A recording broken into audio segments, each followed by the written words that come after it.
Hello, and welcome to the second part of today's Coppice Dev stream.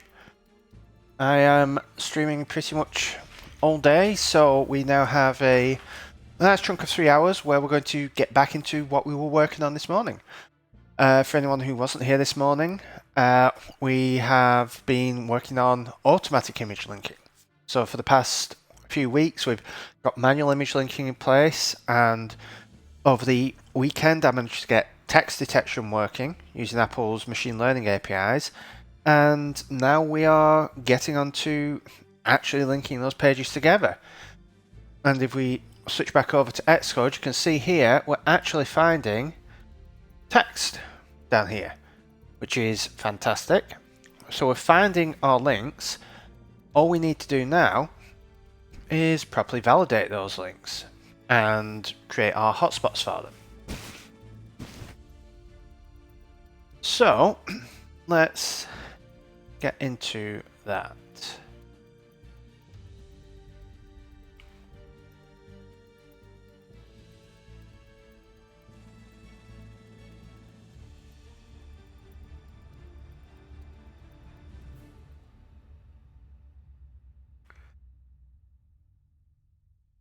Right, so what we want here,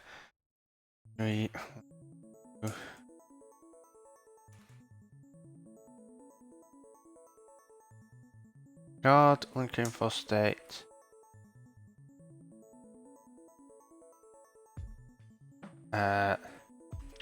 is accepted, and then let bounding box equals recognize text dot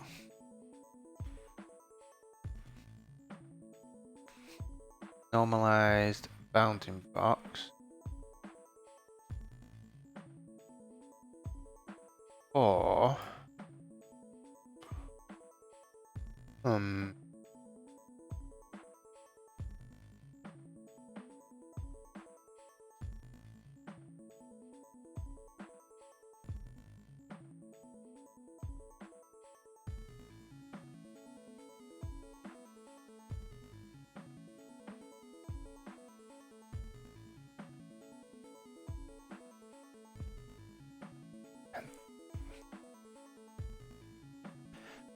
right.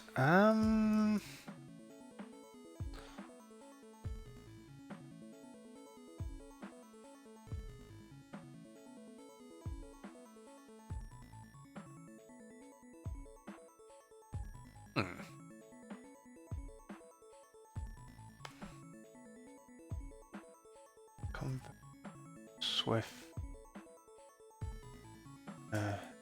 range to Swift range string.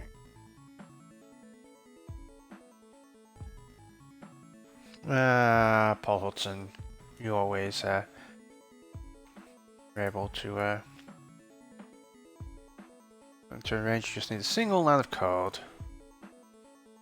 If anyone isn't following Paul on Twitter, you really should be following him and looking at his Hacking with Swift website. He is fantastic at providing resources to the community and helping people learn how to develop for Apple's platforms. So, what we want is range, and that is going to be info.range. The input is recognize text.string.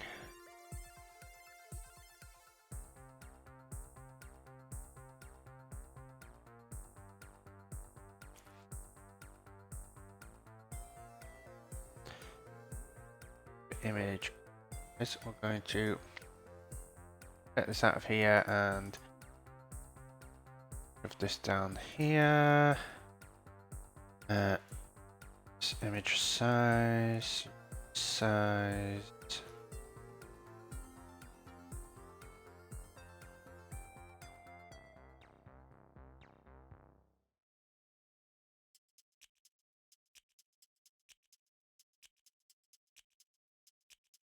Right. So that should give us our bounding box for the range that we want.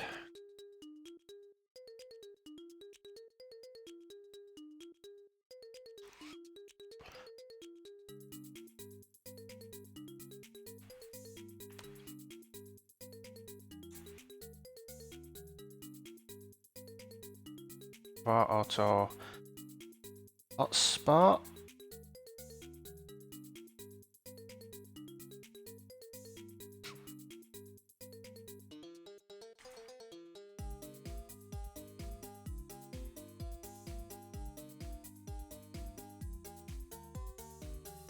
And new hotspot. The kind rectangle.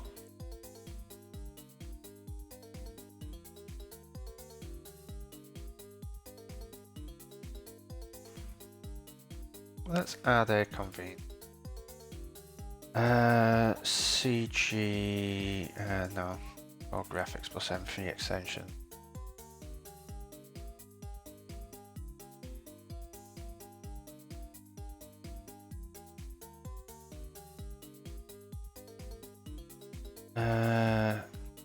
Public var bounding points. Just copy, paste this in.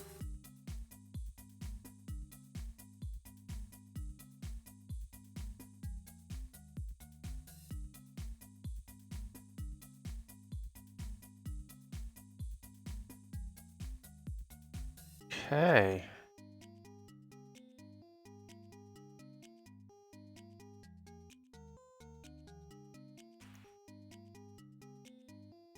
They'll need to be self.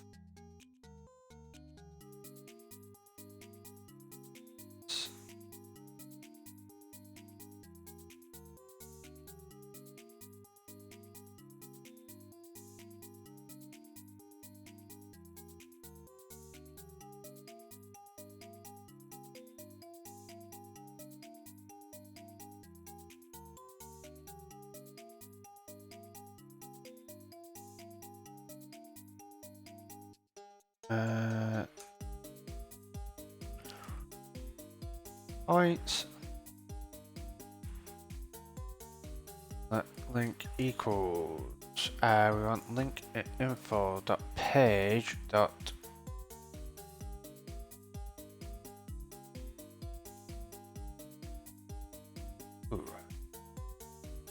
Link to.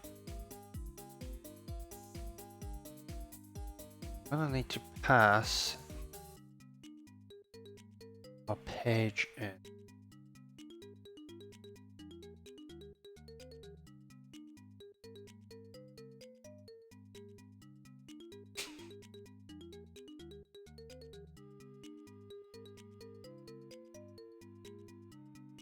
Hey.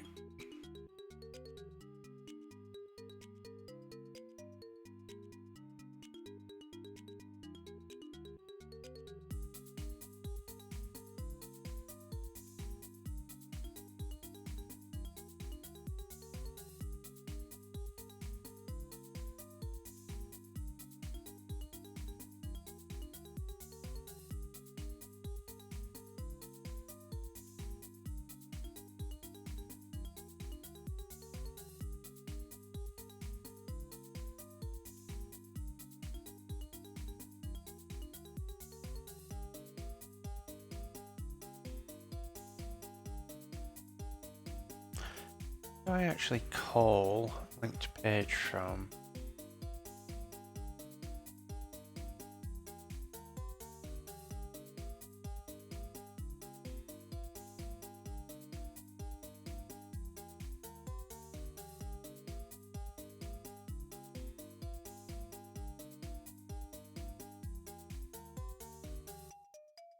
That's for manual. What do I actually?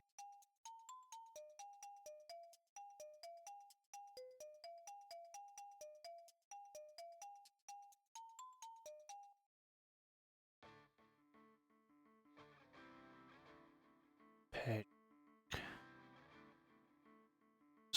sauce.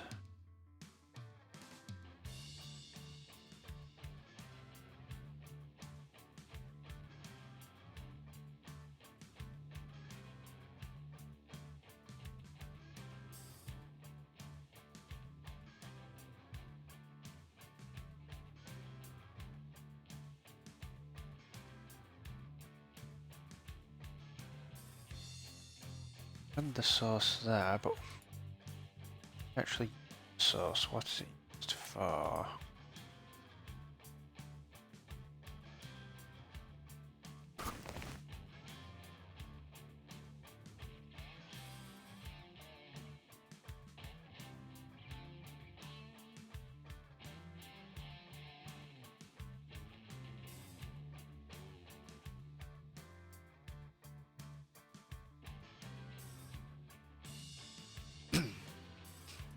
Opened from sauce, okay. We automatically add the sauce. Okay, that's all fine then.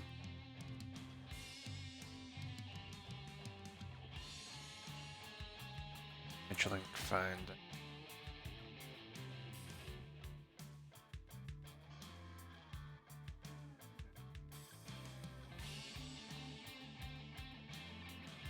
Add auto hotspots.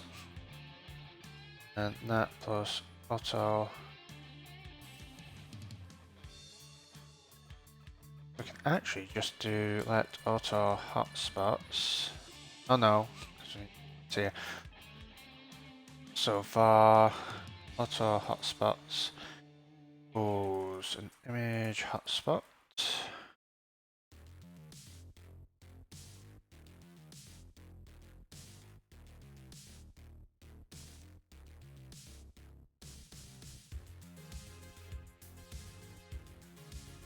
Right.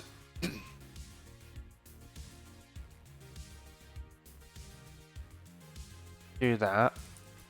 All we have to do is the overlapping, but let's see if this works correctly.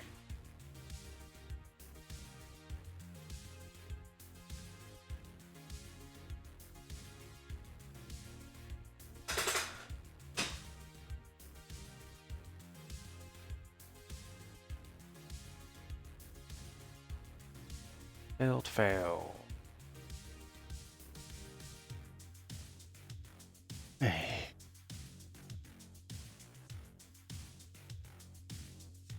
Now let's just try building again then.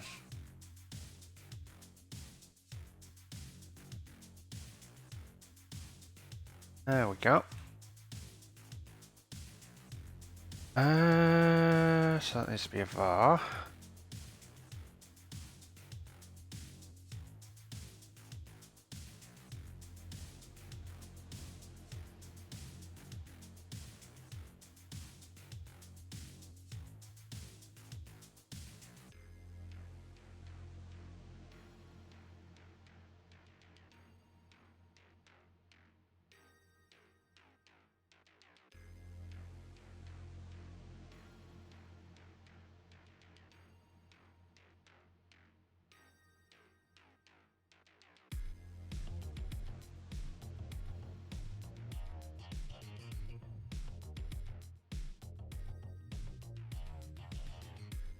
Aha.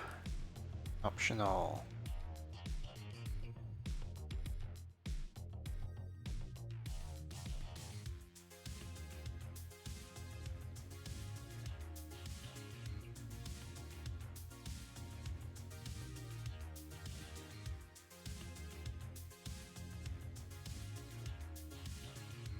Comma. These take time. Matches.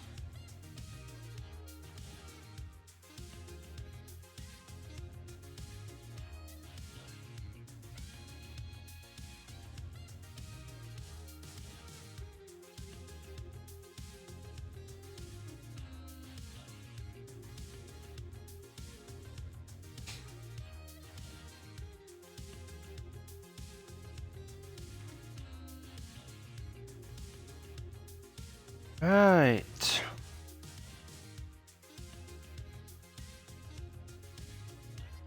equals range.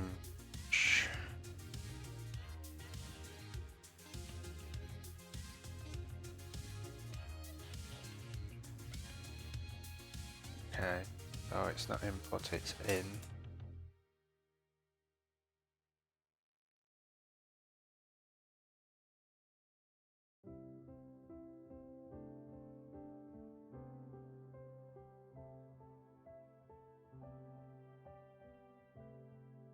Oh, one thing I've done wrong here.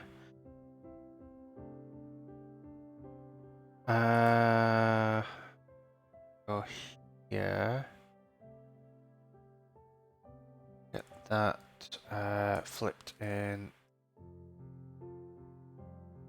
Side dot to it. Because I need to flip it over.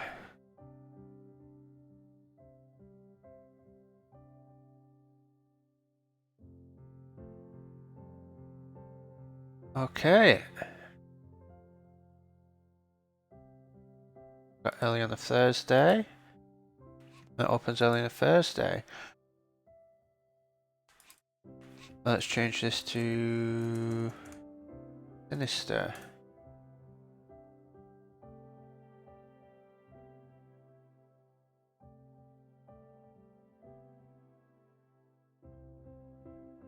Okay. Oh, because that doesn't have allow auto linking on, but if I turn that on,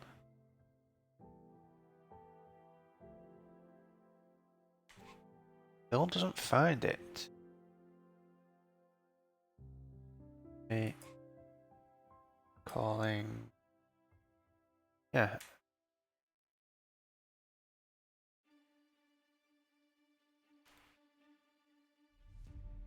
Edges. Got map.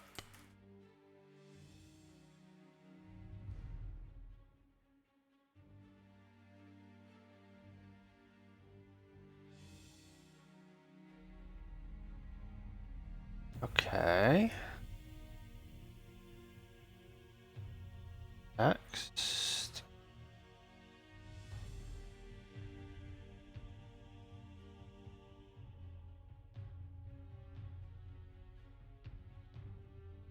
Oh, we don't do partial words, do we?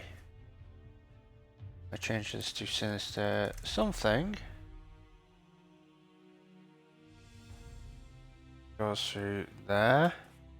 Then it finds them all. Awesome.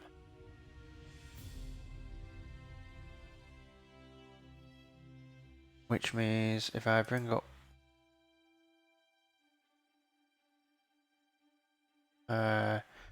pages, creating a page, new page button. So we have here text pages. If I rename that to text page, it finds it. Not accurate as it could be.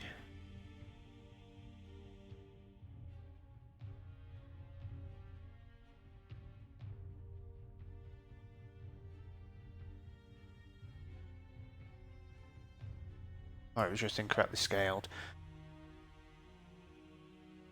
Okay. So, what is going to be a real test is if I go, I bring up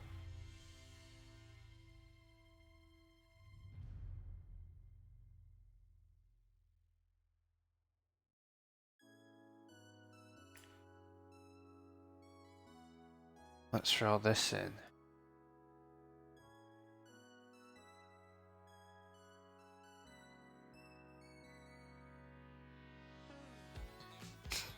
So let's name this hand grasp. Okay, so it finds that. The drowned toad. Market. Blacksmith. General store.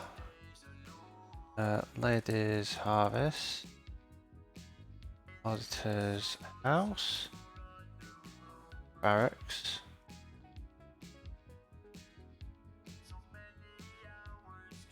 Okay, so it's failing a bit there.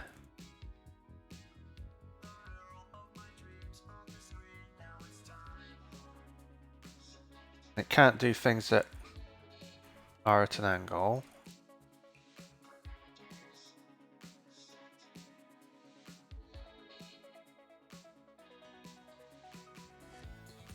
But that is a pretty good success rate, I would say.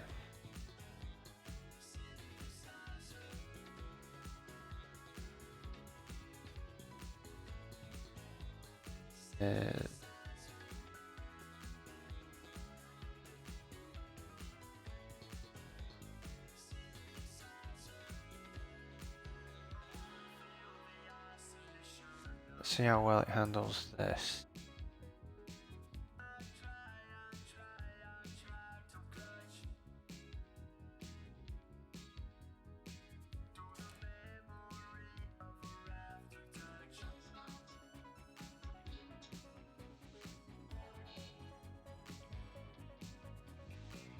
Yes, it struggles a bit there.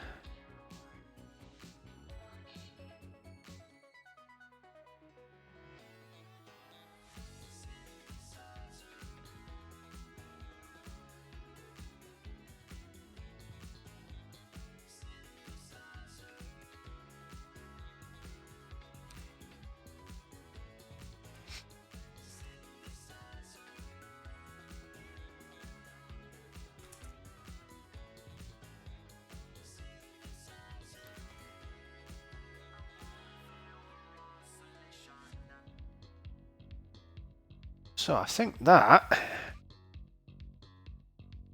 is pretty fantastic. Even finds small stuff down here.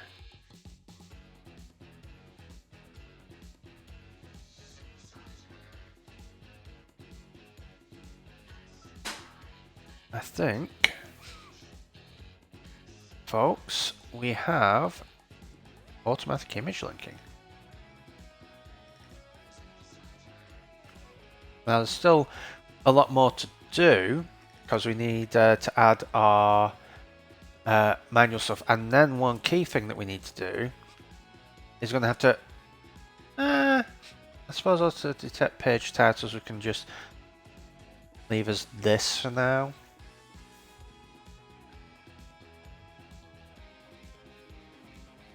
And the quality of life improvement release down the line is where I want to split this up to have a pages section, and what it is effectively going to have is more options for customizing, like default text pages, stuff around image pages versus text pages, like lots of page specific settings. But I think for now that's pretty good.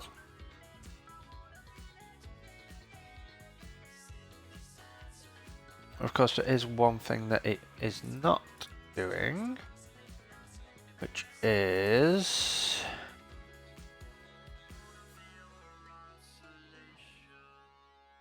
if I disable that, it's not removing them.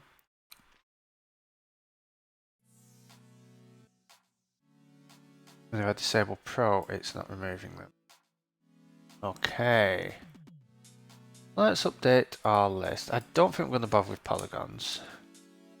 Need to do the orientation stuff, but that's something we could do later. So our first thing is ignore if overlapping manual hot.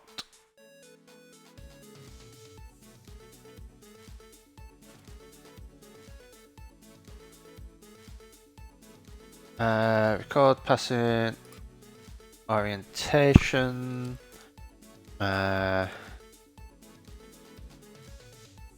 Disable if auto link off.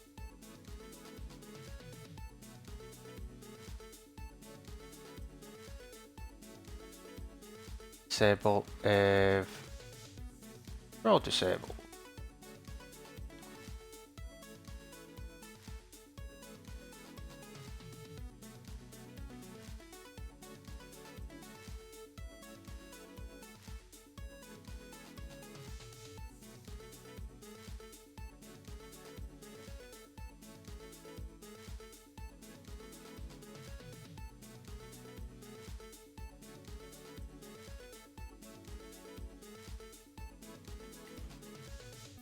Okay, so ignoring the evolve manual hotspot, what we want to do for these...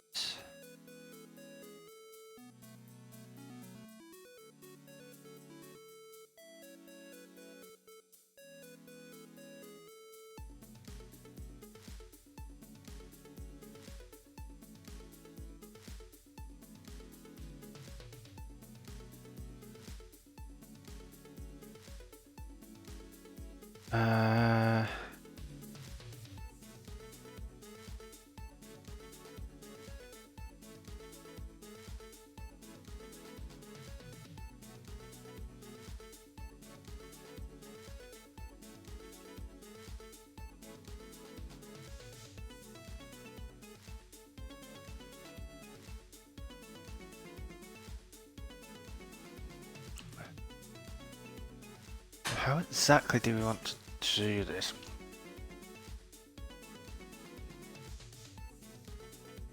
How particular do we want to be?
Let's...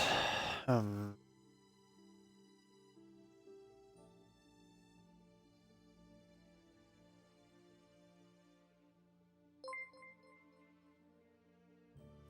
a thing.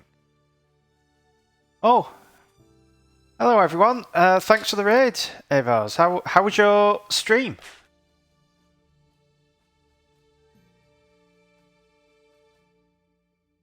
Hello and welcome. You've just caught me as I am planning some stuff out. Let me show you what I've got working just before you got in.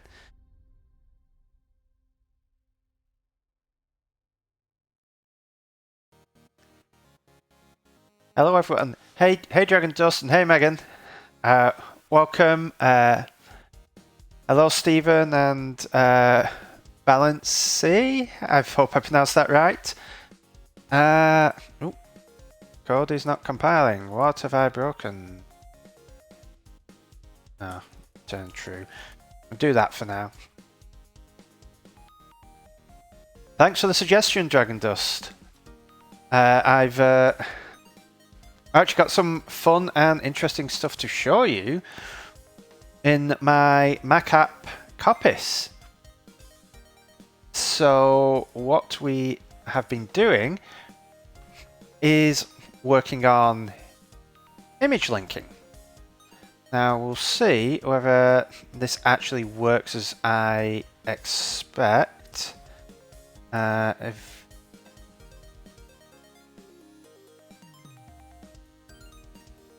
Alright, let's see if I can add a manual link or if that is still broken. Okay, that seems to be working. So I've been adding the ability to do manual links because with Coppice, the whole purpose is you can add text and images and so on to the app, link the pages together, and then have them appear on a canvas. So what I have been working on for the past few weeks is not letting you just link from images, link from text, but link from images, which is why you can do stuff like this.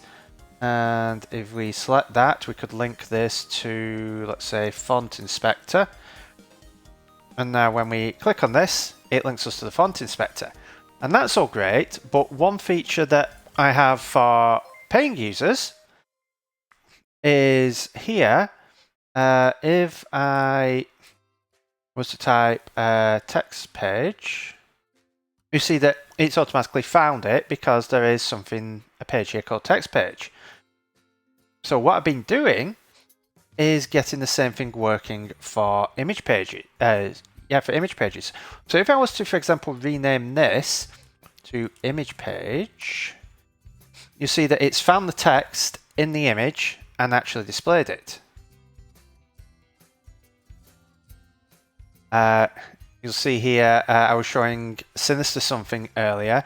I actually have a page here called Sinister Something, which if I just drag this out, it's showing up, but I could also type in do usually and it will find that. If I rename this one to Thursday, it will find that. So I've been using Apple's Vision APIs to do all the text detection, find all this text, and now have it all linking. And if I click on that, it actually opens a link to Thursday. So that's what I've been working on, which has been quite a lot of fun, quite interesting working through. But yeah, so welcome everyone to the stream. Thanks for the follow, Avars, and thanks for the follow, Balinci. For those of you who do not know who I am, my name's Martin Pilkington, and I run a small software company called M-Cube Software, based in the northwest of England. And I've been developing for Apple's platforms for around 18 years now. 17, 18 years, I lose track of time at this point. And when I'm not doing contract work, I'm working on my own apps, such as Coppice, which is my main app. So I've been building this out over the past few years, and I'm getting very close to getting this latest version out with all of the new functionality, from all the auto linking to being able to crop down your images, and then you can move stuff around, switch back to view, and it all does full undo redo. You can rotate images and so on. So it's all been around improving these image pages, which is what this version's been. So what I'm currently doing is working through something where if you have a manual hotspot, we don't want to have one of the automatic hotspots appear over it, because the user's obviously created something of their own. So that is what I'm currently working through. Hi, Ms. Cherie. How are you doing? And if let me know, everyone in the chat, what you are up to today. If you are working on code or something else, how your day is going. And as always, if you have any questions, feel free to fire them over, and I will try and answer them as best I can.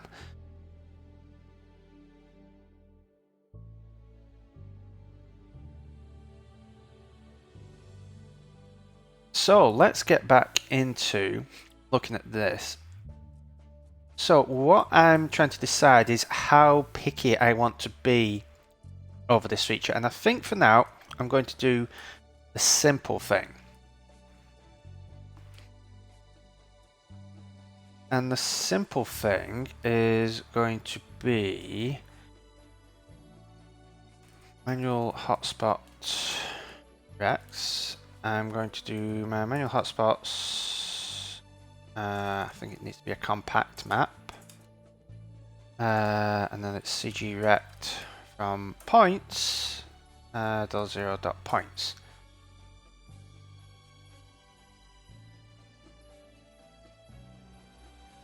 So you're getting ready for test flight of your third app. Oh, which app is that, Mr. B? I haven't been able to follow your streams because I wake up and keep seeing the notifications, but by the time I actually get on Twitch, you've usually gone offline. You're very much an early morning riser, which I am not. Let's see. Just starting the work day and diving into some web dev work. Oh, nice. What sort of web dev do you do? Is it front end, back end, a mix of the two? Hi, Silverback Swift. How did you come up with the name Coppice? Does it relate to the application? Yes.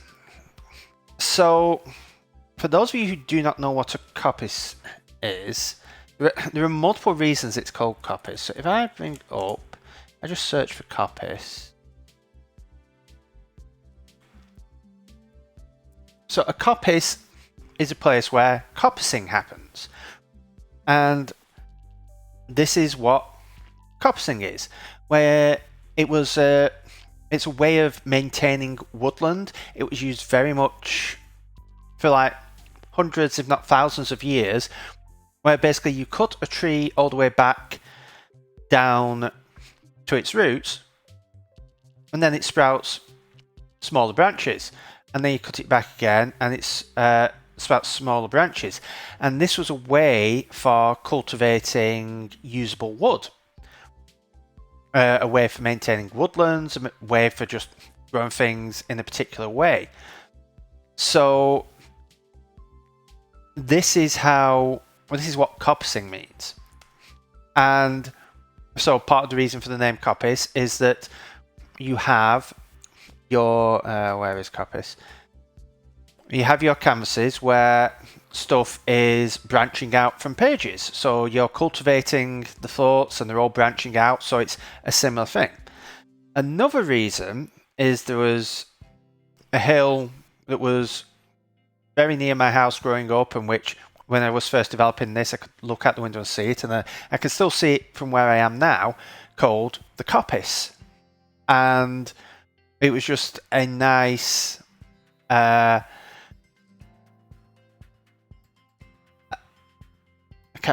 my brain's going blank on the word. A nice homage to where I've grown up and where I've spent most of my time developing, to have this link to the town I grew up in the name. So it's sort of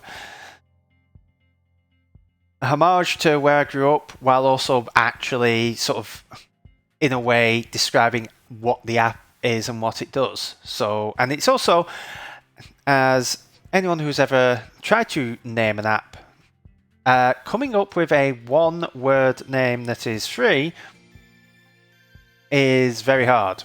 And Coppice also happened to be free. No one had named an app Coppice, so it's was rather convenient there.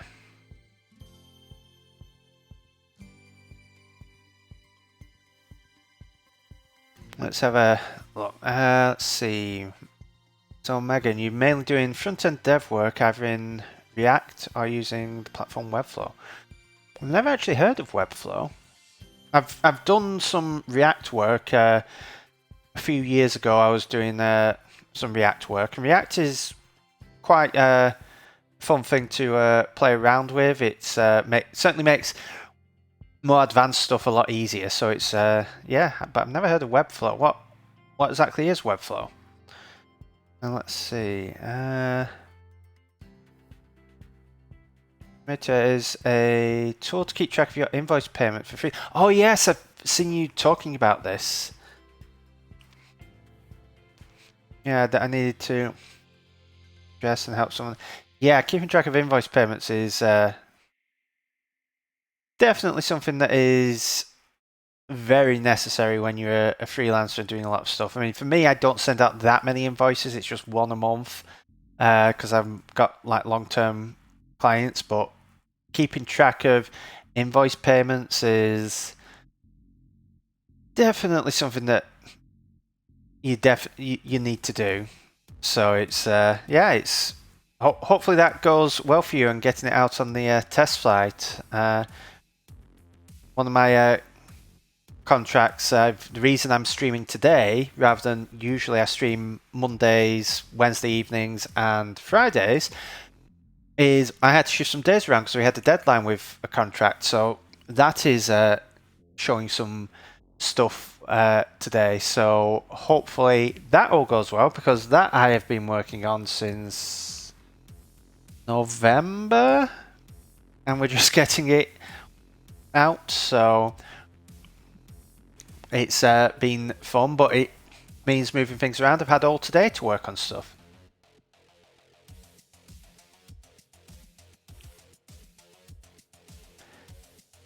Yeah, Coppice. I mean, like I say, coppicing was a sustainable way of maintaining woodland.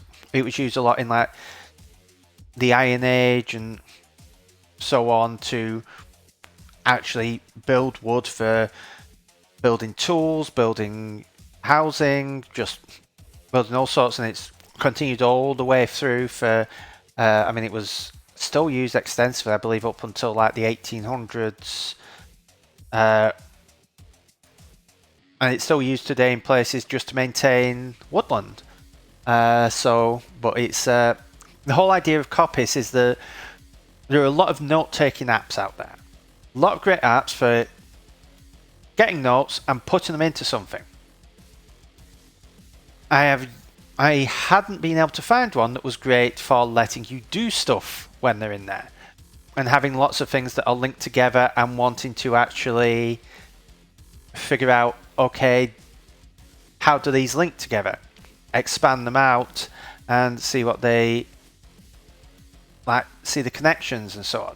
So I was wanting something that was part wiki, part note-taking app, part mind map software, and it didn't really exist. So that's why I built Coppice, and it sort of fits in there where it is something where you can build up all your stuff. I mean, if I let's open up this. I'll just switch to where. That's a good one. So this would be a good one. I am using it at the moment for managing a Dungeons & Dragons campaign. So here is one place in the world where I've got all my description, but for example, if I want the general store is showing here. You can go and view the blacksmith over here. Information down here about a place called the Lady's Harvest, and then I can go down, go to the auditor's house. Let's see, so this is one adventure where they start in Pinegrass, but then they go down to an area here where they start like arriving in Pinegrass down here, which goes along, and then it's like, well, the Empire of Estrafen. What is Estrafen? Alright, so that appears down there. I need to fix some things with this, but it all extends out. I can extend down there and show this stuff up, and then if I want to, I can close that, open it again, but it's remembered all of my pages down there. So thanks for the follow, Copsevers, and yeah, hey, ask some questions about building and publishing apps for Maccas. Absolutely, post them in chat and I'll answer what I can.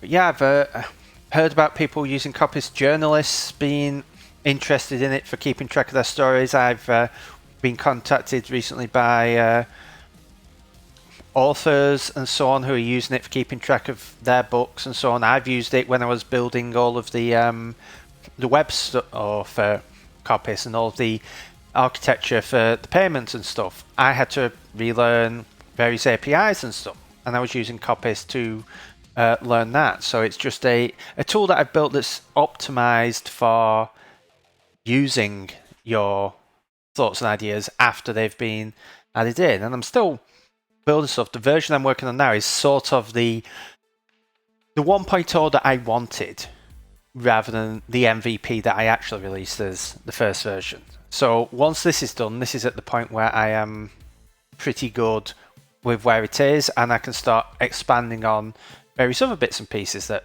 people have been asking for.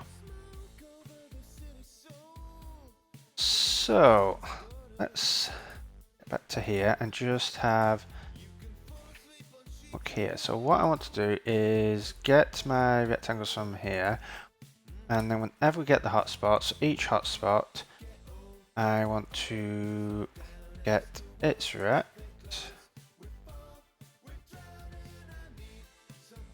God. Now let's do anything. Is CG rect points $0 dot points.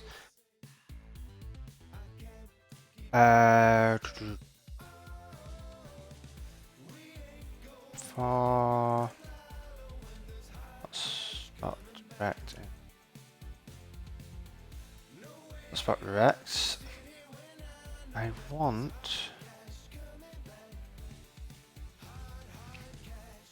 Where are we? Hotspot rect dot.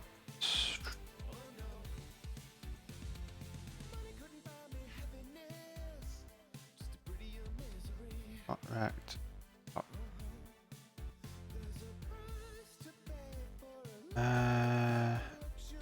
Set. That's something. Auto rect.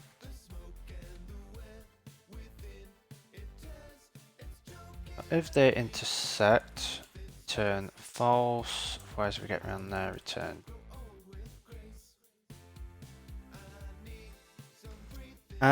So let's see. There's a way to someone to download and use your app without having to pay, having the developer license, having to pay the $100. Open source, I don't want to publish it to the App Store. Okay, so you don't have to publish it to the App Store. Unfortunately, there is a way to actually get, like, for people to get the app without having to pay it. It's just more involved and it shows scary warnings. So if you do not sign it with a developer ID, and the developer ID is what allows you to ship outside of the App Store, then effectively it will come up saying it can't open this app. So if you just double click on it, it will say this, that macOS cannot, it basically cannot determine whether this is a virus or not, and it's going to refuse to open it. What the user can then do is they can, if I go down where products, okay, let's try and find, so if they just double click on it, it will come up with that error. If they do open, because the error is basically just quit or move to trash. There's no way to open it if you double click. But if you right click and open, then even if it's not signed by a developer ID, it comes up with an option to still open it. It's a similar error, but you get a button that says open. And then subsequent launches, it should be fine. It is basically an override and it recognizes it. It's definitely a pain, especially for open source, because it basically means that Apple is collecting their $100 for every app that ships, or rather for every developer that wants to ship an app. So you can run the app if you archive it and do not sign it with a developer ID. I believe you still always have to code sign it these days.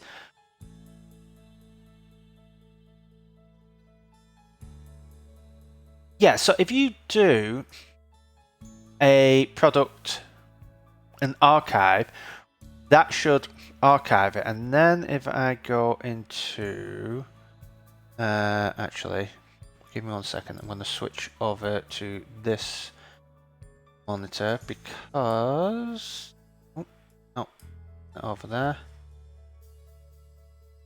I just want to make sure that I'm not showing stuff that I'm not meant to, because...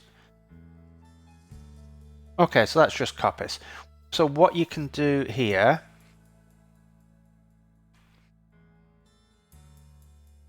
is you can go distribute app, and then you can do copy app here, which will actually export a copy of the archived app. That should run on other people's machines. It's just like I say, you cannot have them just double clicking it and it will open. It will come with an alert basically telling them that it's corrupt, it's virus, it's not you've not paid Apple your dues, but it won't actually tell them that. It basically says it's corrupt, we haven't checked this, therefore either trash it or just quit it. They have to right click open and then it will actually work. And I mean, there are apps that do this. The app that I am using to control my little avatar in the bottom right is called ViadoTube. And in fact, they have, let me bring it up. ViadoTube.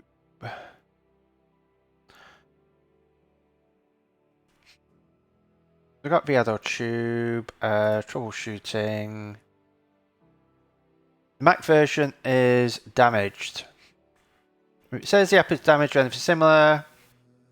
You can have them get rid of the X attributes, but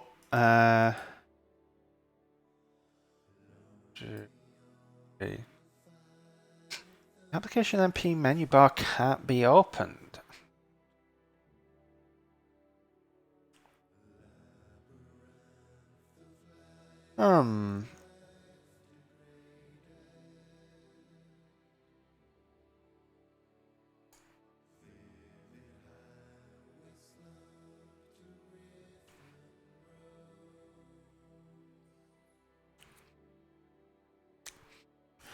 I'm not sure. There are many things that can be causing that. Did you do an archive build, or did you just build locally and then basically extract it from your build folder? Because you need to archive it so that it correctly does things. Correctly gets everything set up. Because the debug build you can send, but it's very flaky. You really want to be doing a full archive build. At that point, it should hopefully give you something that you can send across. It will just complain on the user's machine. Now you... Okay.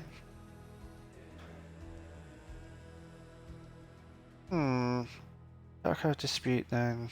Copy app. So yes, that should send it out. I mean, some things to check. Is this...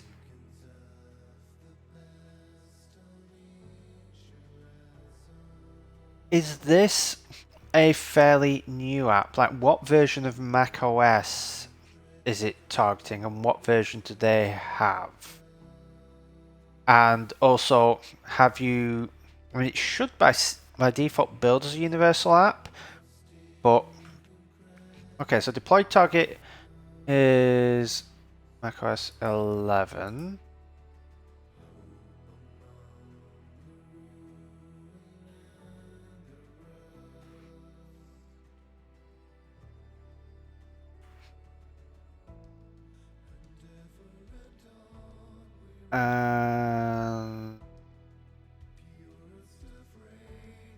Architectures should just be standard architectures, and release should be set up not to build, just the active architecture.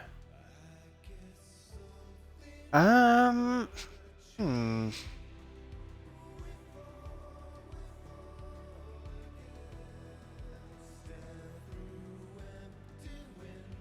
Yeah, it's weird. I mean, the other thing I can think of. Let me just open System Preferences. Go to Security. What is this setting here set to? This is System Preferences, Security and Privacy. Is it set to just App Store or App Store and Identified Developers? Because I'm wondering if it's only set to App Store, whether it just simply will not. It should default to App Store and Identified Developers. Okay. Not actually sure what would be the problem there then. Thanks for the follow, No Talent Gen X. Welcome to the stream. Hope you're doing well today. Let's think. Yeah, if it says it can't be opened, I mean, unless they've changed it in macOS 12, but they shouldn't have. I'm afraid that I don't actually know what's going on there. It might be something other than not having a developer ID there that is causing it, but I don't really know what would be the cause. Unless it's something to do with code signing. Because like I said, I'm not sure if it has to be code signed, but I don't know if it can be. I think you can self-sign with code signing, but I'm not sure it has to be an Apple certificate. But I mean, code signing for the most part, I just let Xcode sort that out because that is a whole can of worms to have to deal with. Okay, so let's have a look at this.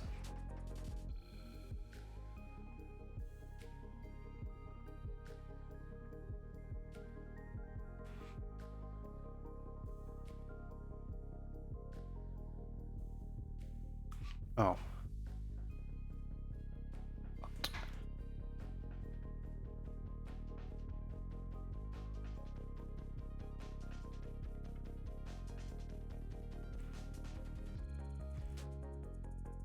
What?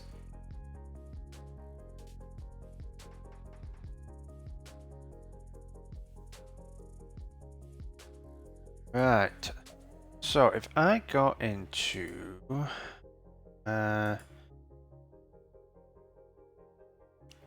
new page, let's shift that down to there. Let's rename this. Rename it to page. So that shows up. If I do image page, it doesn't show up because it overlaps with a manual. Okay, so that's that feature done. So let's commit all of this. This is Coppice 343. And so actually let's push all this up so it's not just on my machine. Right, let's have a look. What's next? Record and pass in orientation.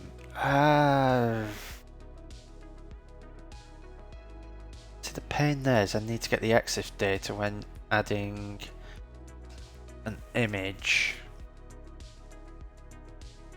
to get the initial orientation, and I cannot remember exactly how you do that. I've done it before though.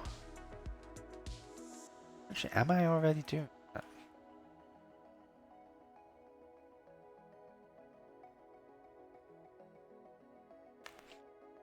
I think I am.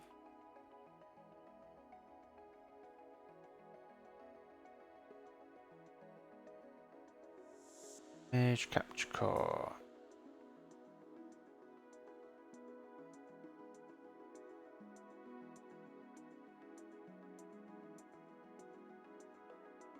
And then this image, is it?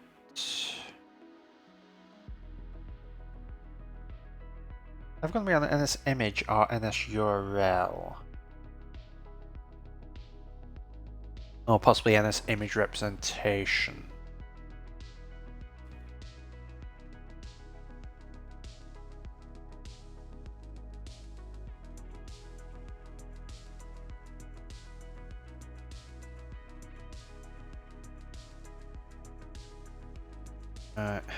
Image rep.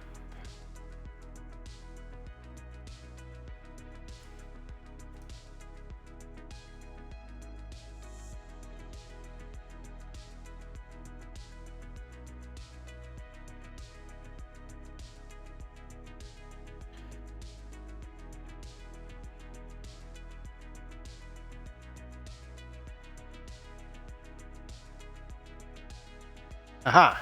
EXIF data. Okay. Knew it was somewhere. Just here.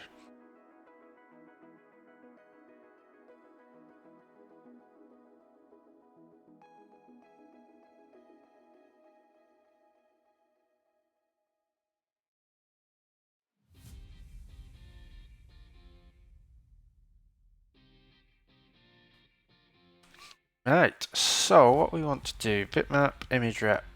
Where are we actually?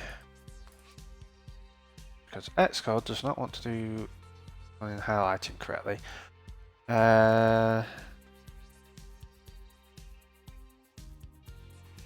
Value for property. Okay.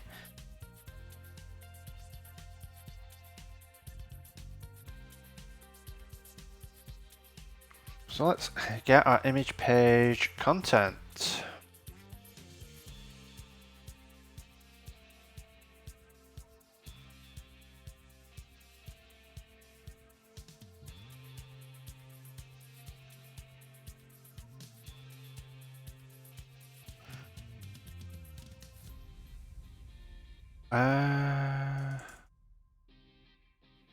That's a fair point. Do we that code? So we want to go up here.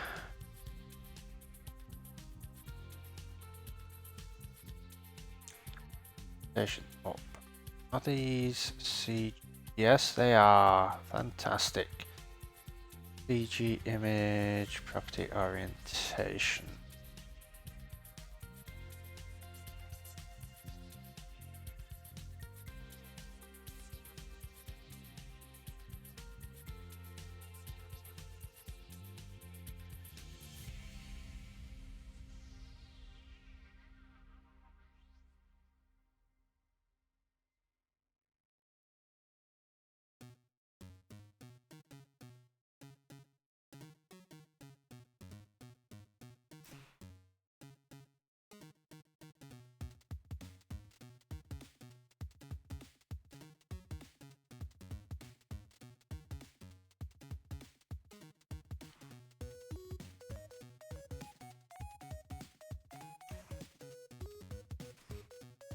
So we have that.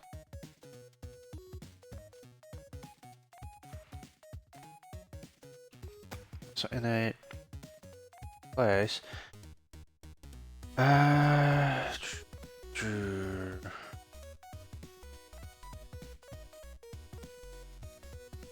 Let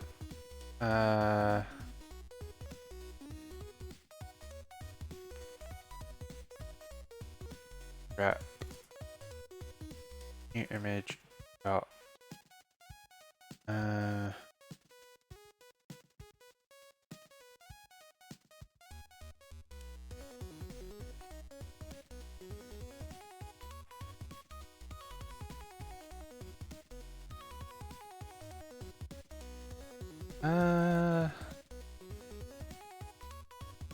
do we? Oh, we could probably get away with any NS bitmap image rep. And therefore we want to do...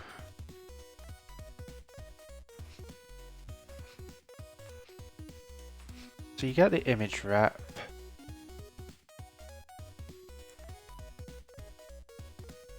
Then we want our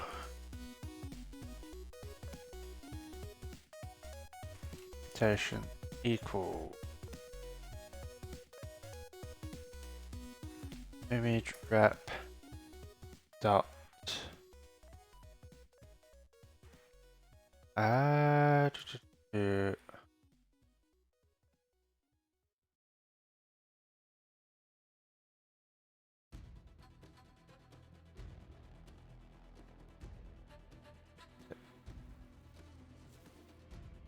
value for property.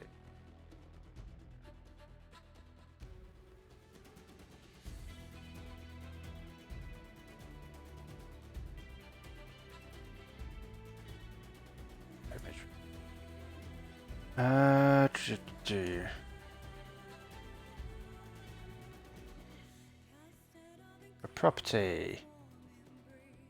EXIF data.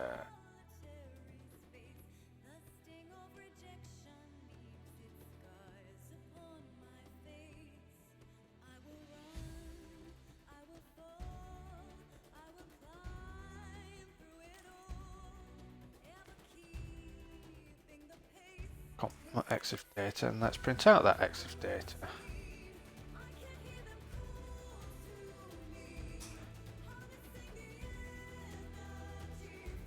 Right, build and run. Still can't be opened.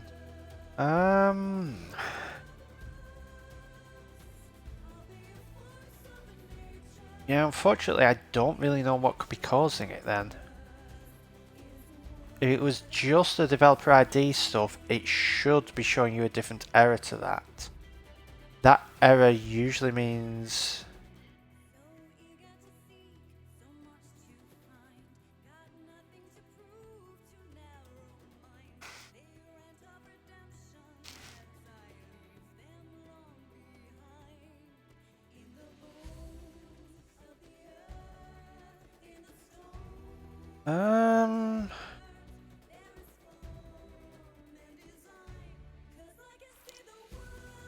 If you want to post about it, if you have a Twitter account, you want to post about it, and at me, I'm at Pilkey, I can retweet it and see if someone who follows me knows what is going wrong. But unfortunately, I don't know what is going wrong myself.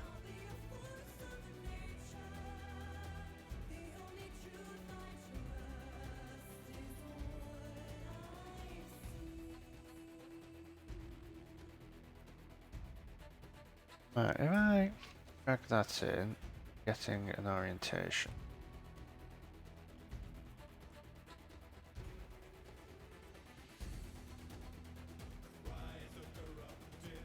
Oh, there's just active data on that.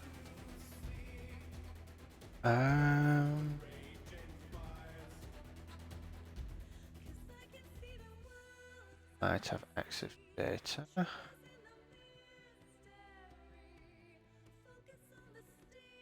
Oh, that's a big image.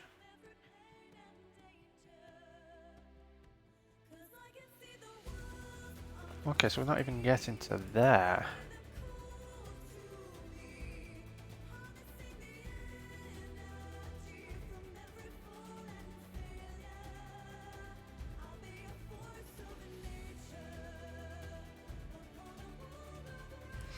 Okay, so get to there, get to there.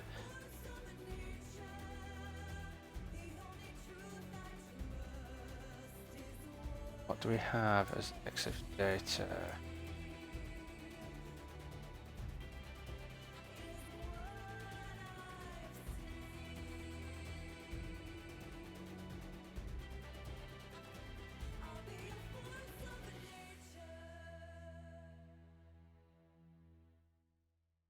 Because no eligible provisioning profiles found.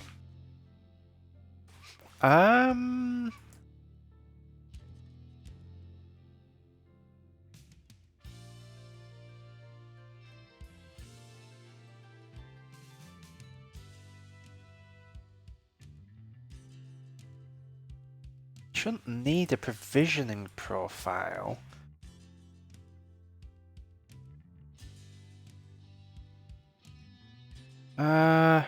If you check in your build settings, do you have provisioning profile set?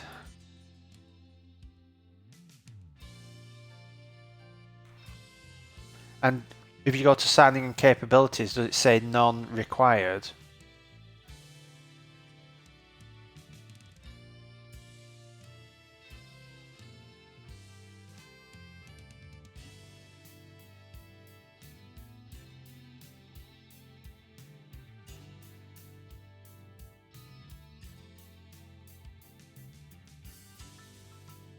That could be what is messing things up, because provisioning profiles are only needed for the App Store.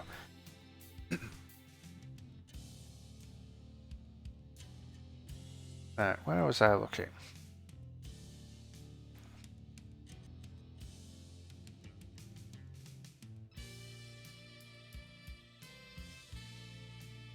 Turn exposure.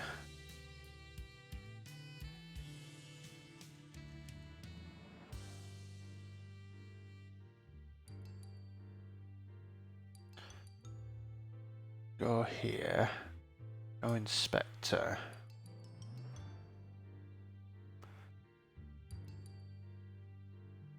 Orientation. Normal.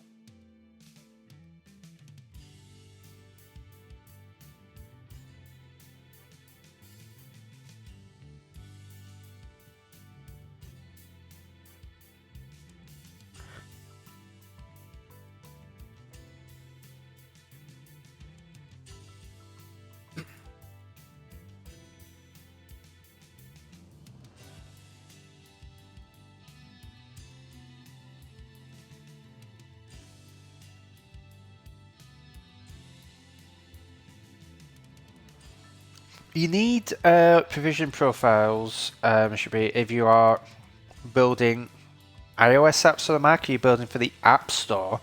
You need all your certificates and stuff to be able to build. So generally you need to make sure you're signed into your account so Xcode can fetch those, and generally get your like developer signing certificates and stuff.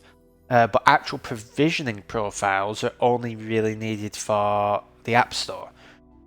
Because I have no provisioning profile in this Xcode project, because Coppice does not need one at the moment because it's not in the Mac App Store. I do have all my entitlements and so on, but no provisioning profile, nothing is set up for provisioning, because that is only required for the App Store.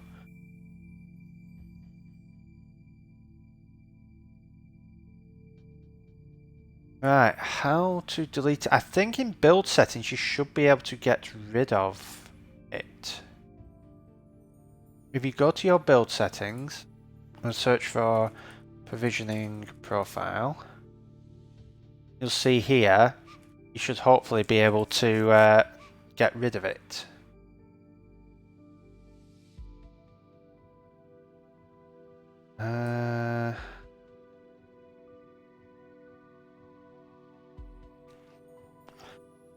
Yeah, it's been a long time since I've had to deal with provisioning profiles, so I can't actually remember how you add or remove them.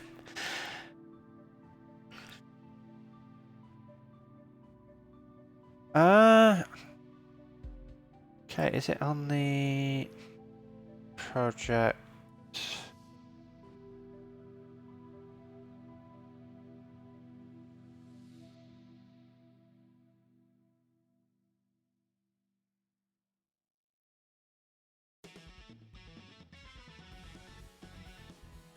I wonder if it's based off your signing certificate, whether that is set up for the App Store or not.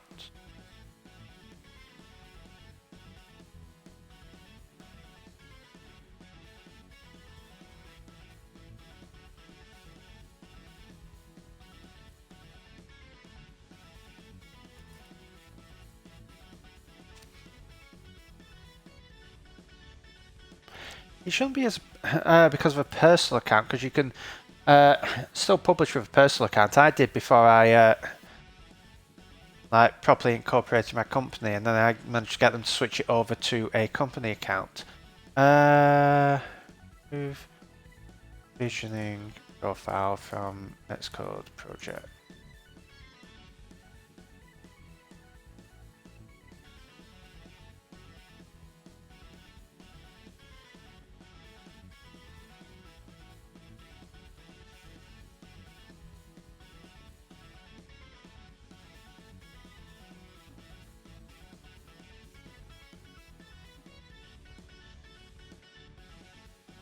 Do you have a provisioning profile set up in iTunes Connect? It could be how you've set the app up in iTunes Connect, and maybe it is set up for provisioning somehow. And maybe that is messing things up.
Right.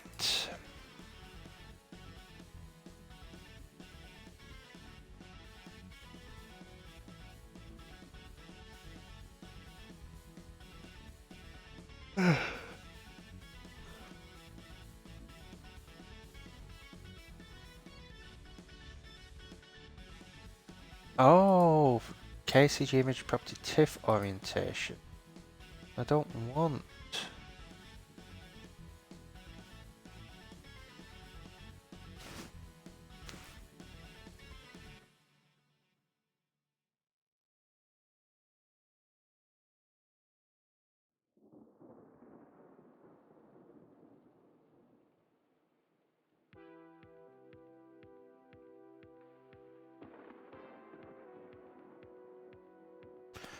Okay, so let's have a look here. Let's have a developer ID application. Try just Mac developer, I believe. It may work. Definitely don't want Apple distribution.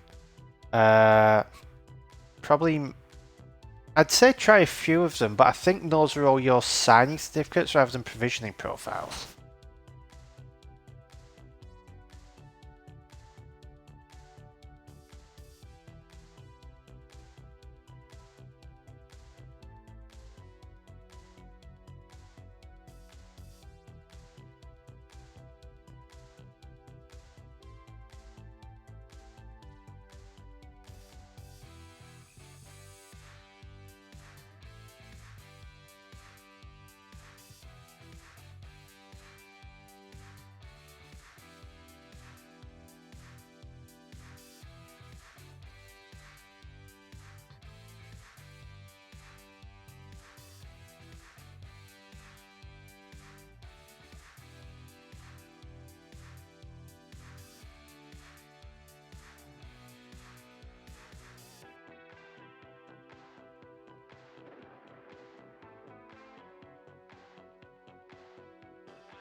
Yeah, sorry, I was coughing a bit. I've got a cold, so like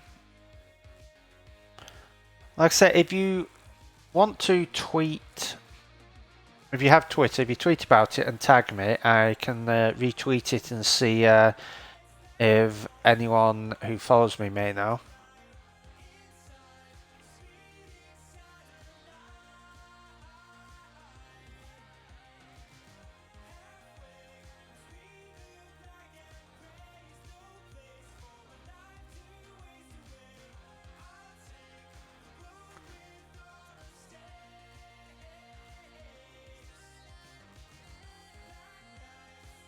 What app was it that I was using to get the image data before?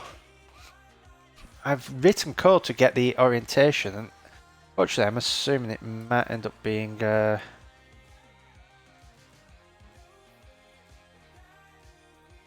image source.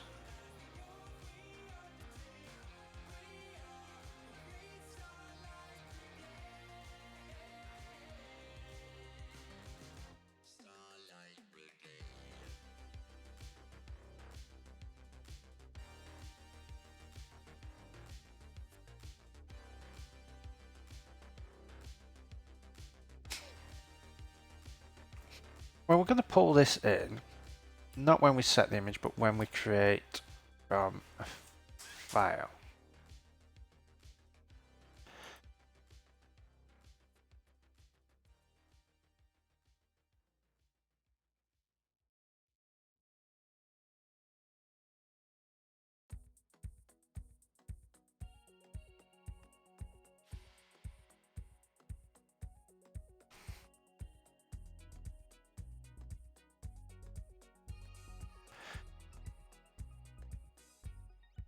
So we get the image there.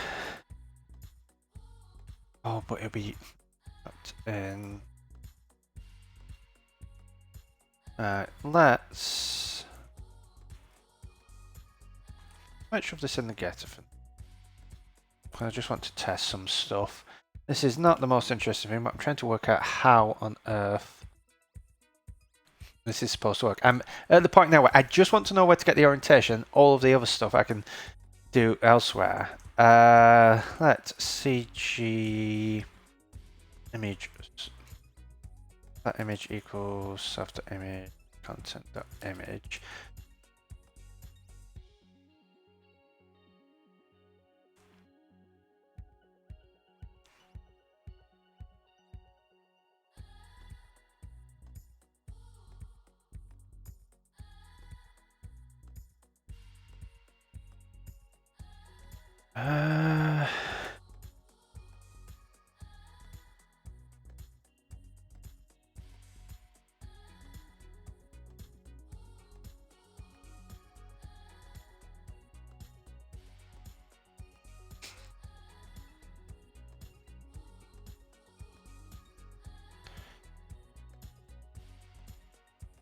That. Oh.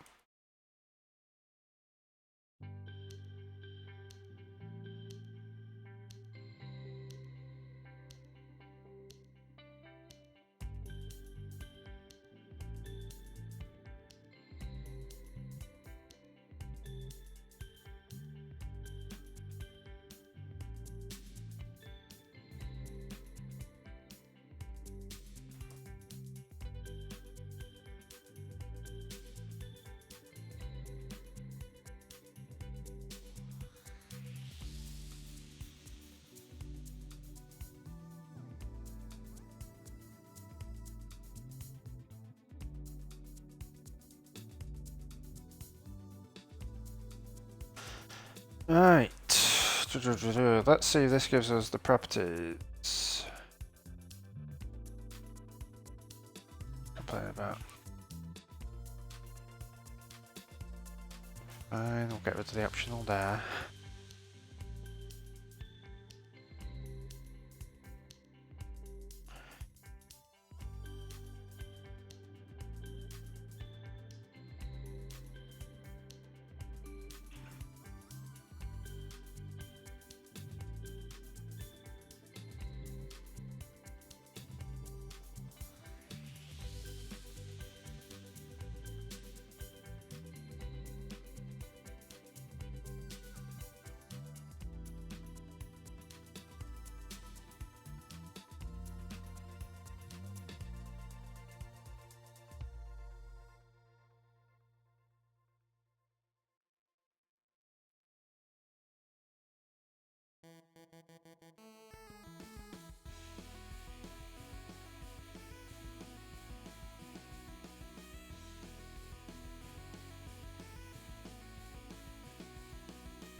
Okay, seems like we cannot get the orientation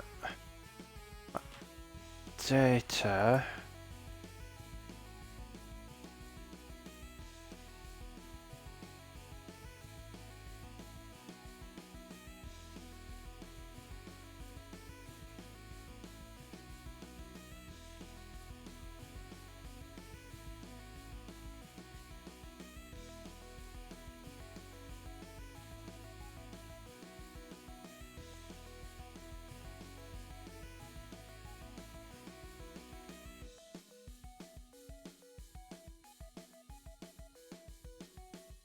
As an unpaid, I don't think as an unpaid account you need to have a provisioning profile. A provisioning profile is something that is added later. I think it's just some configuration somewhere is set up wrong that's requiring the provisioning profile.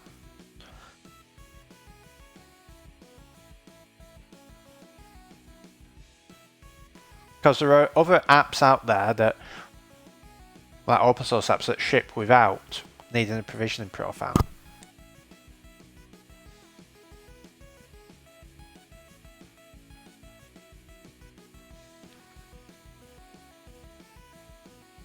Right. Do place crop.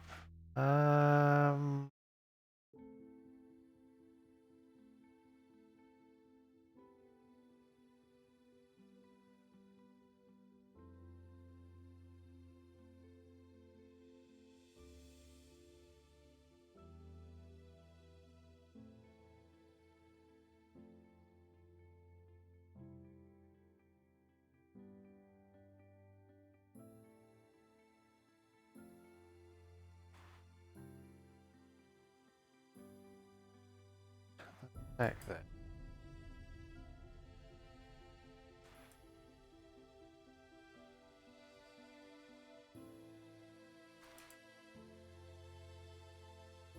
See if we can get properties there when we load it.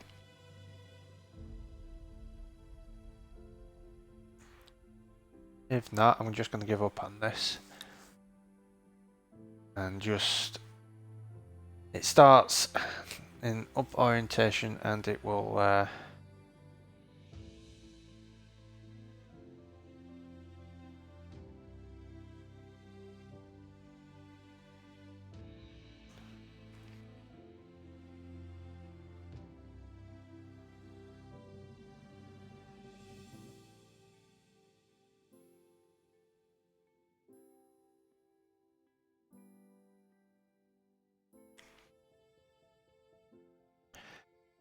yeah, we just get the file size. Okay, I'm going to give up on all that.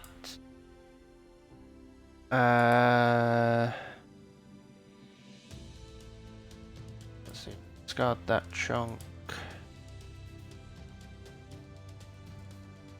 Got those changes.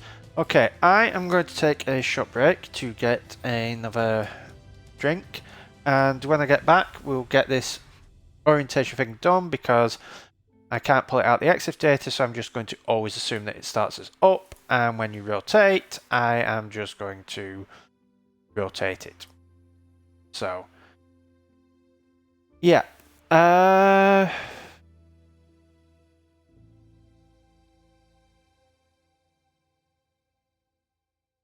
So, yeah, once we get that done, we can get disabling auto-linking pro disable, and then maybe get started on some searching. Because another reason for detecting all the text is to do image searching. So, I will be back in about 5 minutes, and then we'll continue from there. See you in a bit.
Okay, I am back.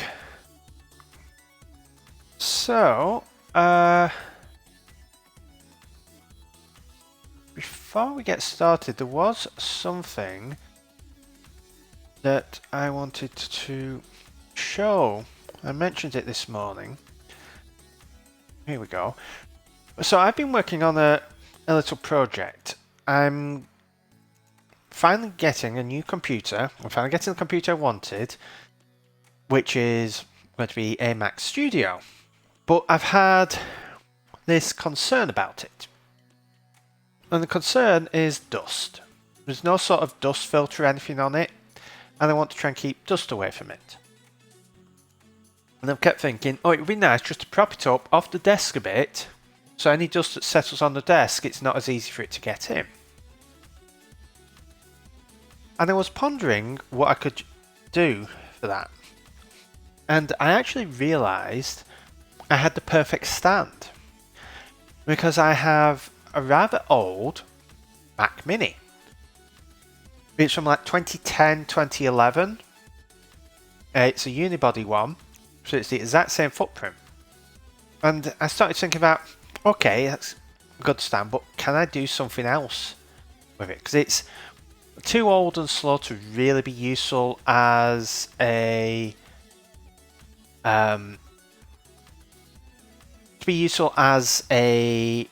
Mac, and all the things that I could potentially use it for, like by installing Linux or something on it, there's no real use for it.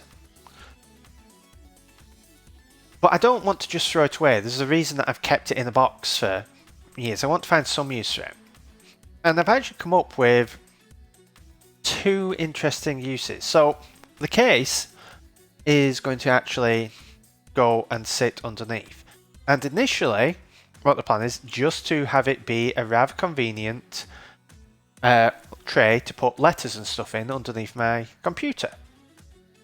And then all the guts, what I'm thinking of doing is actually extracting all those into some sort of art piece, like mounting all the components, because they look quite nice. So if I switch over, I was last night, oh no, it would have been Tuesday night, taking apart the Mac Mini to have a look at what it's like inside, because I've never actually taken it apart.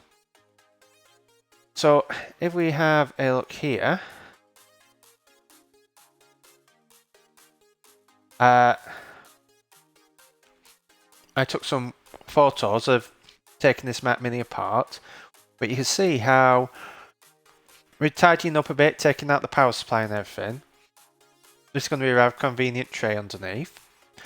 I have had some people suggest that at some point maybe get like a small Raspberry Pi or something to sit in there, 3D print some sort of back piece with either a screen or LEDs on and use it for notifications or something like that. So that could be cool in the future.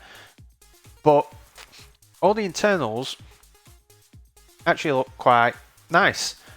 So I'm probably going to be mounting these on the board at some point, disassembling all the various bits and pieces and laying them out to stick somewhere in the office. But this has been a project that I think is partly, I don't know if it caused the cold, but it definitely brought the allergies on that are also affecting me, because as you can see from some of the photos, there's a bit of dust in there. It was actually fascinating seeing how the airflow is designed in a Mac Mini and how it draws it in through the base, because if we switch here, it sort of draws it in through the base, and then you can see there's a ring sort of going around here, and the base sort of seals into that. So this is sucking in, but it actually sucks it in all the way around, but then it has to go through this grate, which acts as some degree of dust filter, and then actually goes through the fans and then gets ejected out the back.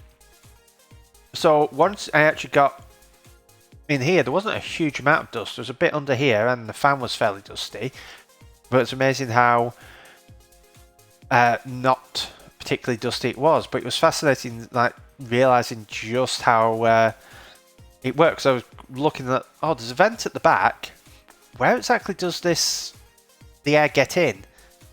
So yeah, it's going to be an interesting project, just pulling it apart, putting things on. But I wish Apple made the computers closer to the Mac Mini in terms of being able to take them apart, because besides one or two few awkward connectors, this is possibly the easiest Mac I've owned to take apart.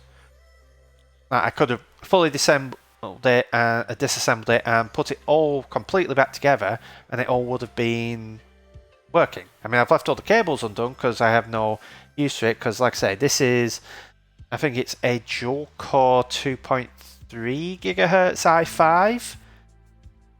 It has 4 gigabytes of DDR3 RAM and a 500 gigabyte 5400 RPM hard disk, and that Intel integrated graphics 3000 or something like that. So it's 10-11 years old. It is the maximum OS version it can run without all sorts of hacks is macOS 10.13. So, and it hasn't been booted in like 3 or 4 years. But it's just a nice bit of hardware. So if I can reuse it, save it from the landfill, then I'm going to get a nice stand and tray out of it, and hopefully some wall art of some kind.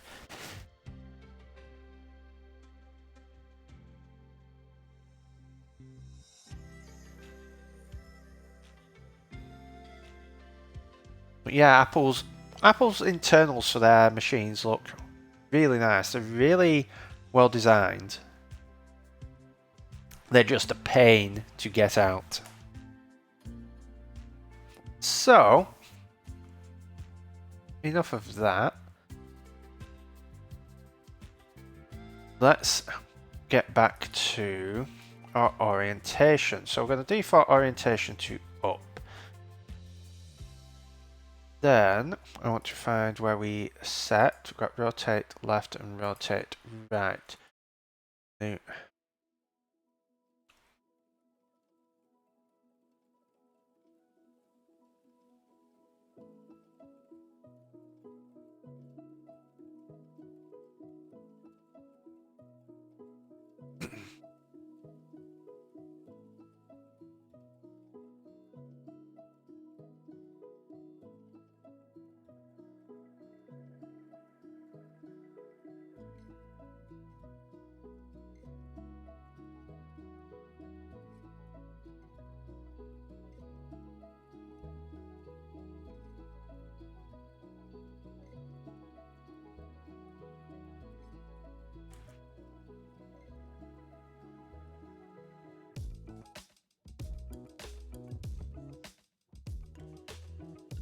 change this to a rotation direction.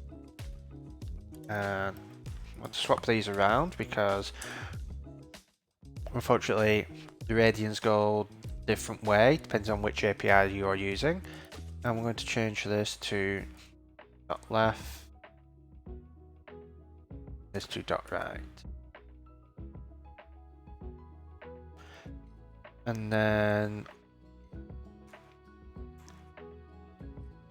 and do is self-orientation equals self-orientation rotated by rotation direction, and then we're going to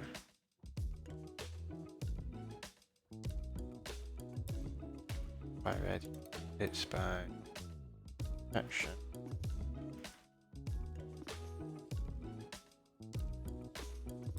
This wants to be direction.radians.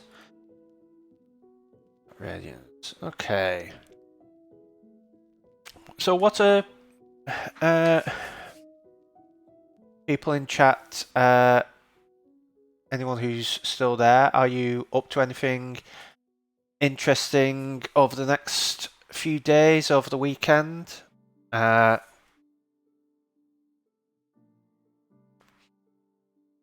Any interesting plans or projects that you're hoping to get to work on?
You deleted your developer certificate from your Mac and can't build, don't know how to get it back.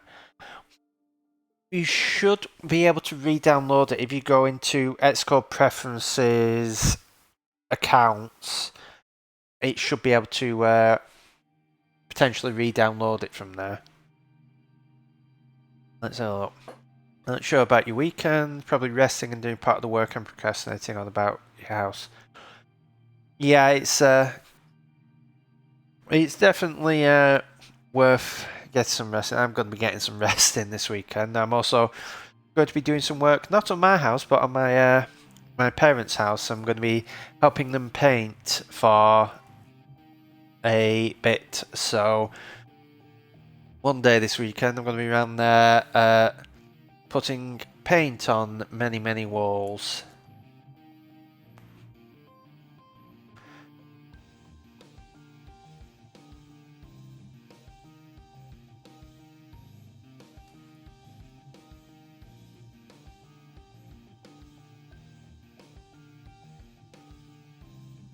Right, let's...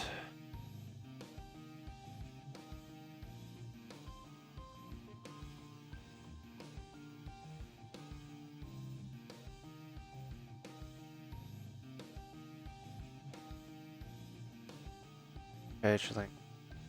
Okay.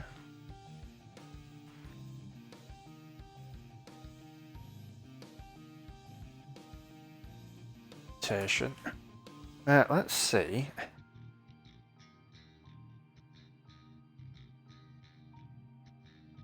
Tuple.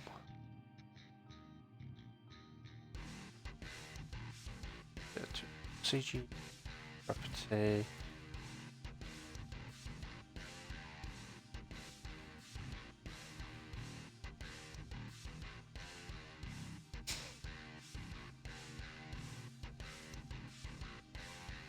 Oh.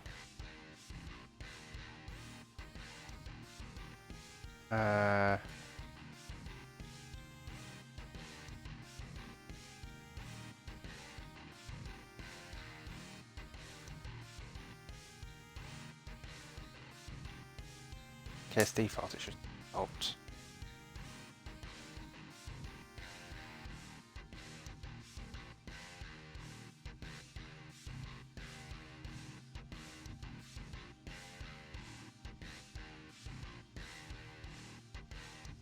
Oh, image, property, orientation.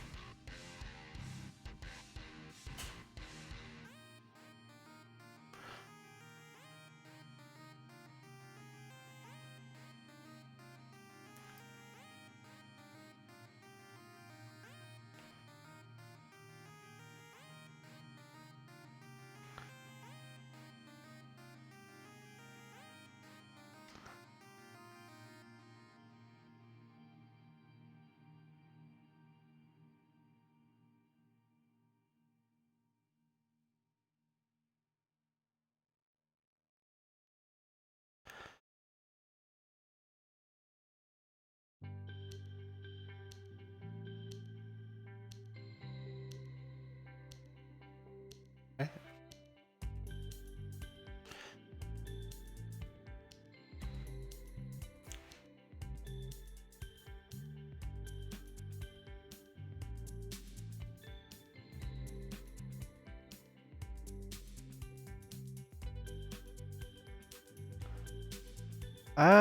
Should do invoice tracker for freelance, invoice tracker.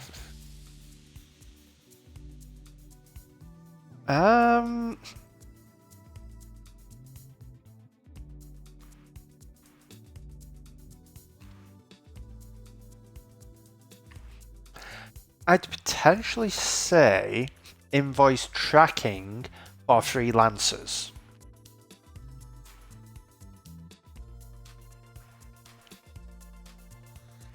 Because that's saying what it does, but it's probably the best way to read it, because you'd say it's an invoice tracker.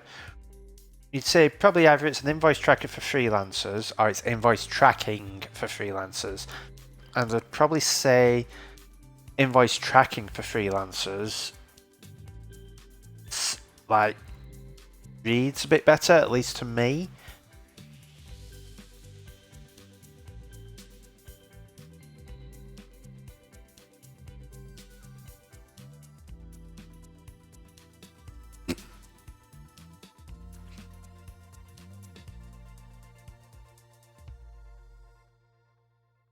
Yeah, no worries. It's invoice tracking for freelancers sounds more like a tagline that you would have in, like, you got the app name and then that as the tagline. Whereas invoice tracker for freelancers sounds more like just a description. Language is always finicky like that, no matter which language it is, but English doubly so.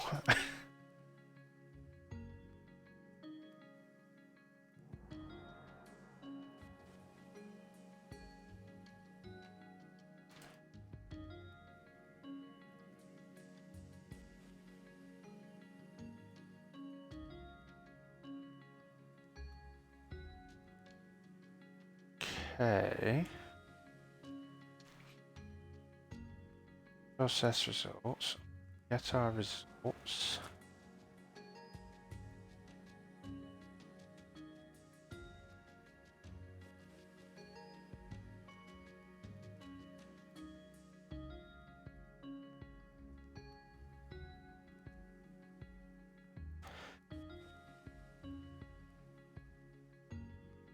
Next.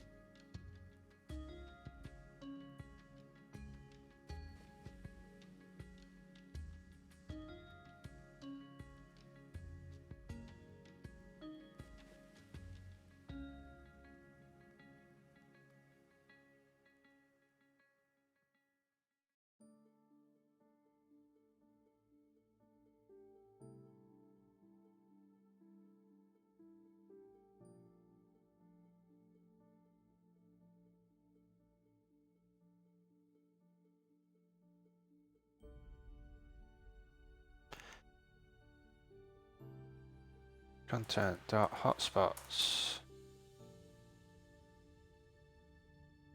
Oh, because they're all manual hotspots. Ah. Okay. That's why they're not disappearing. Because they're not set as auto hotspots. Okay. So if I go in here and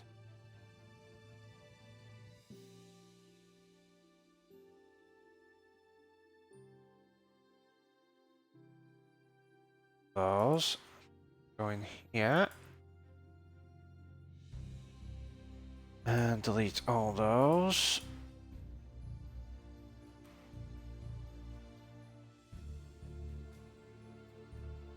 Oh, it's working now, Flappy.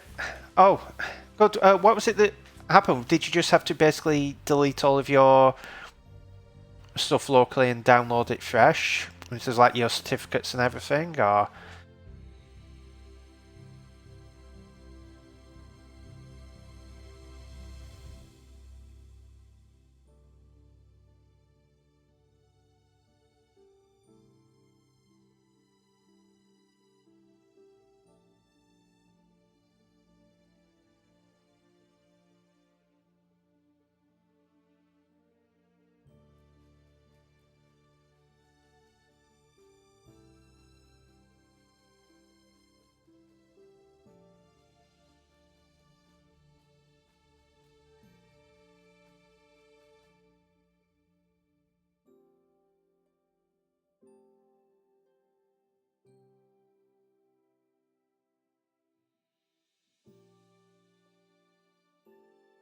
Ah, yes. Yeah, app groups, I believe, do require provisioning profiles. So that would explain that. Because app groups are a app store thing, so at least it's working now. So hopefully when you build it and put it onto another machine, you should be able to do the trick where you right click on it and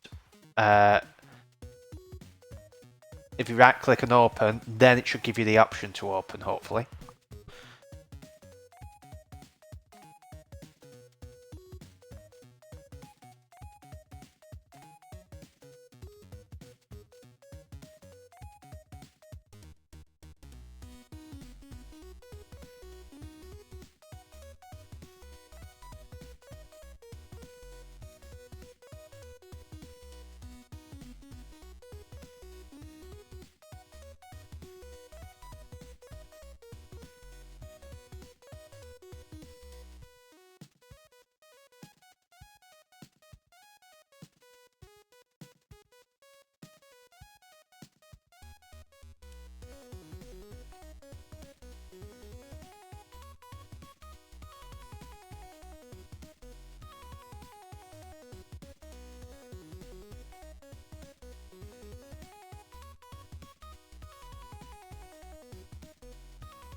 Okay, so we'll see if right mirrored and left mirrored fix this.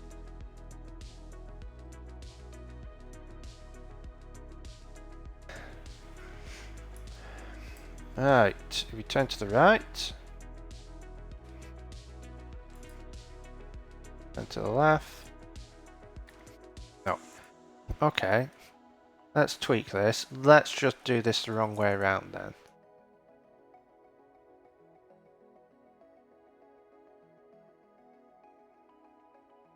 Let's return left when we mean. So if I rotate to the right.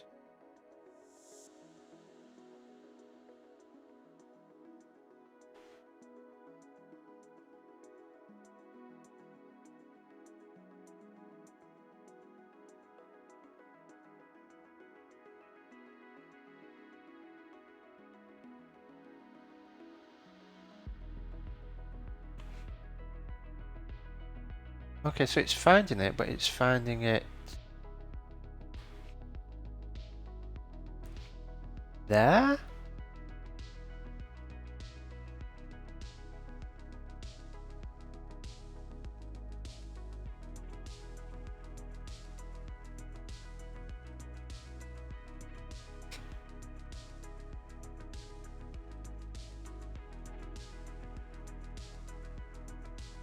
Hmm.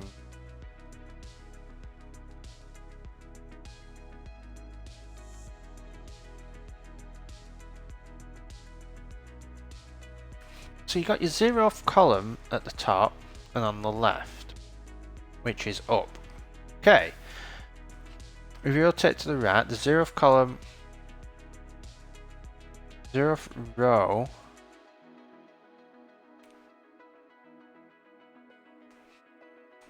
is on the right, and the 0th column at the top.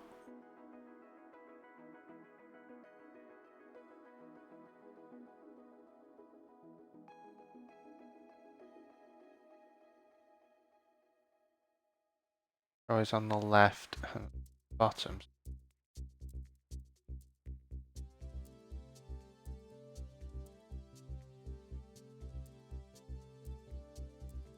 So what on earth is going on with this orientation? Then why is it? It's like the orientation here is. Oh. No, CG property orientation. The orientation of the input image.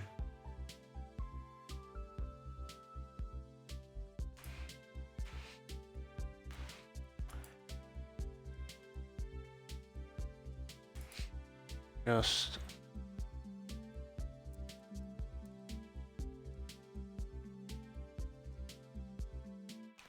okay, so we are where we need to be.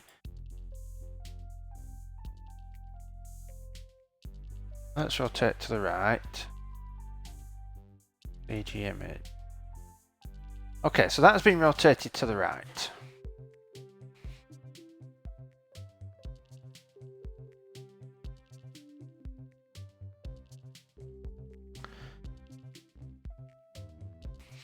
And the orientation, row value should be 6. It's 8. Yes, because we've changed it to the left.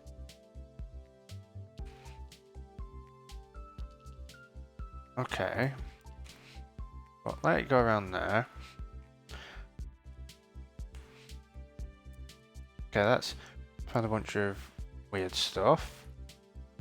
HC, okay. That has found text page.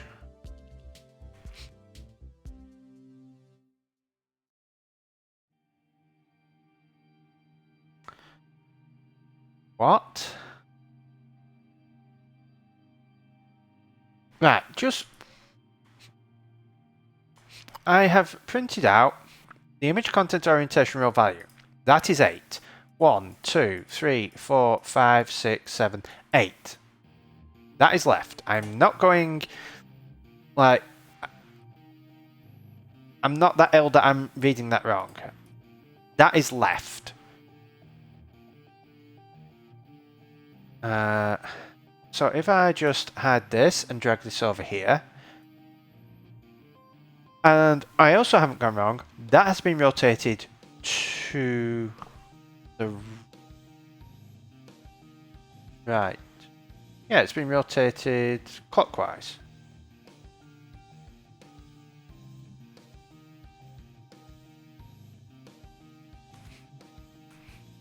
So why is that left?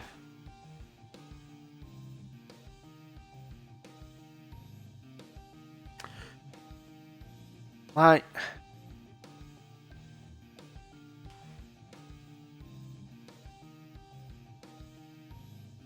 because if you're rotating to the right, you have to rotate it left to get it back.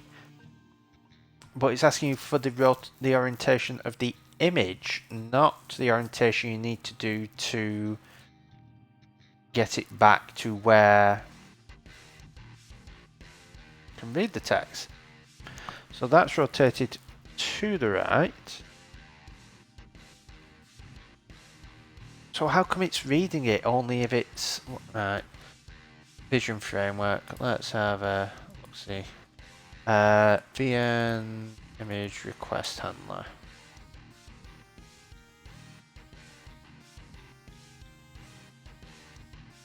The orientation of the image.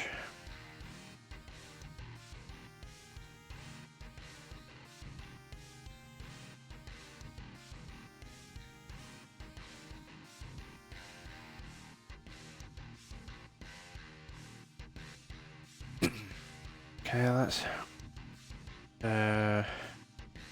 vision.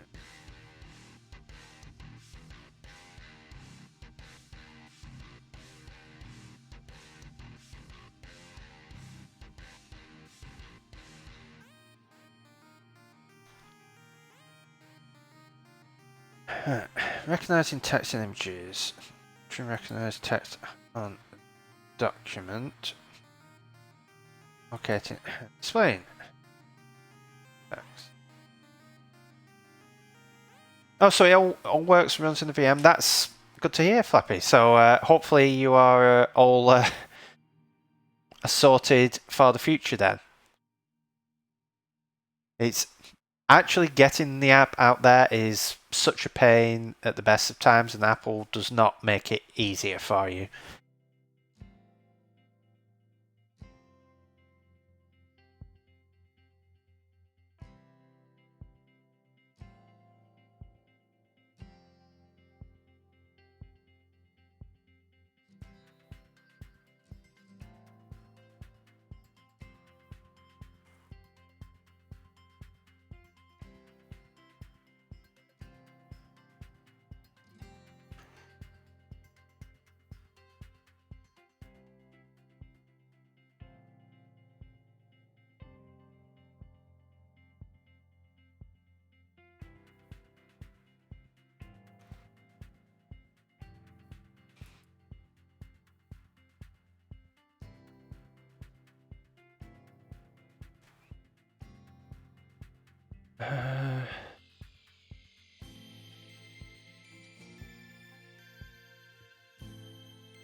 Download the project.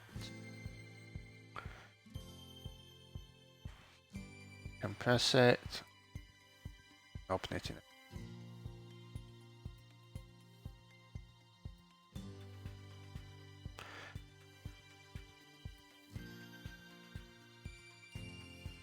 Alright. So, read me.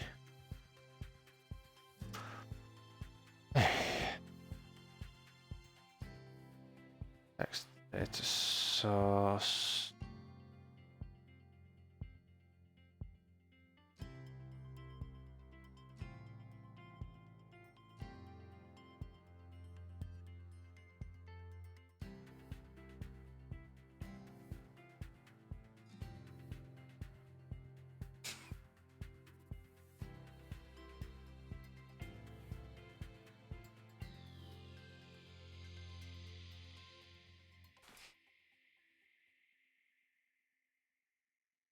Does it automatically detect the orientation then?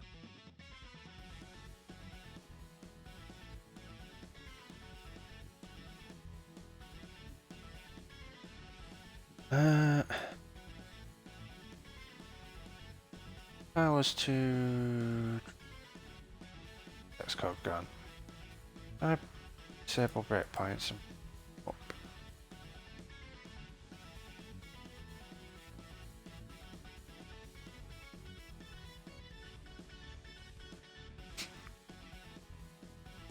quest handler I want.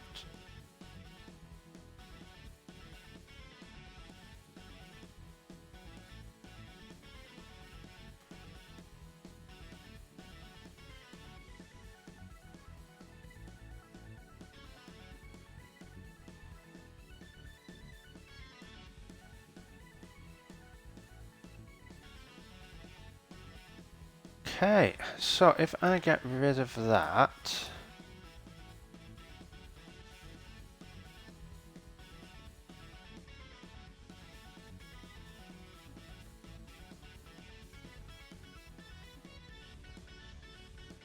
is it going to try and guess the orientation for me? No.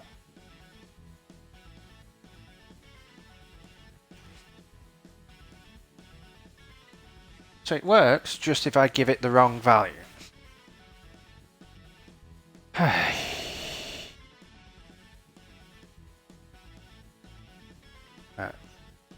Let's do this.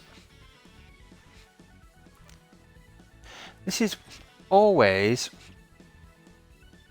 where you think, oh, this will be easy. All I need to do is rotate things. Nope. Not easy in the slightest. Right, what we're going to do here is just return self at this point. And we're not going to change that. I'm going to set that to right. I'm going to rotate it and see at which point it actually detects.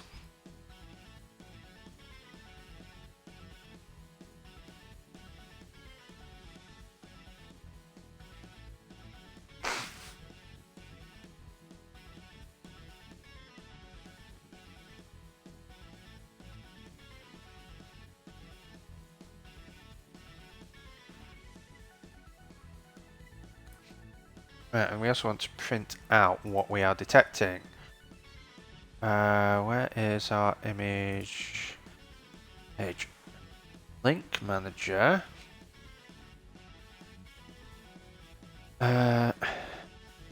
Tout. Recognize text.string, and the confidence is recognize text.confidence.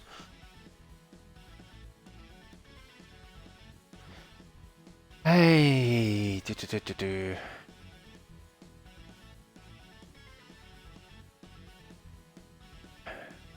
Okay.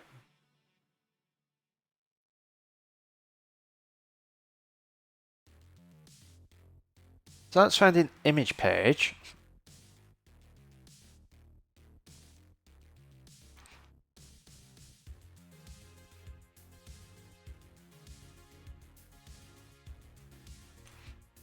It's found in abed text.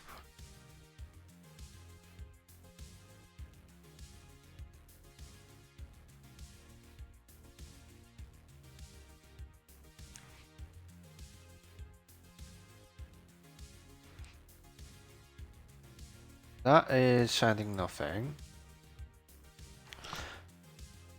Wait, that's sounding text page?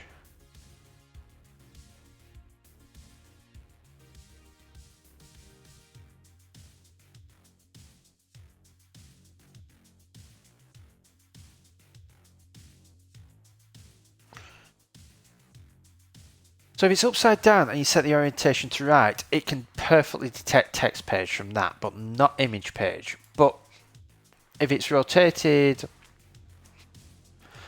to the left, it detects both text page and image page. Let's just delete that. Right, so that is finding both text page and image page.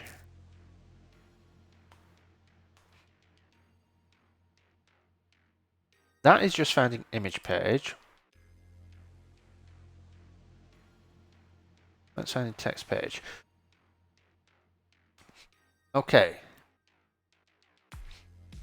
We'll change this to left and see what happens.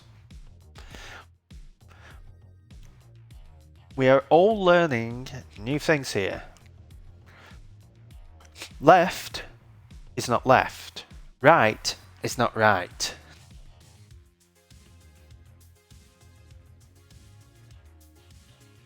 So that's found in text page.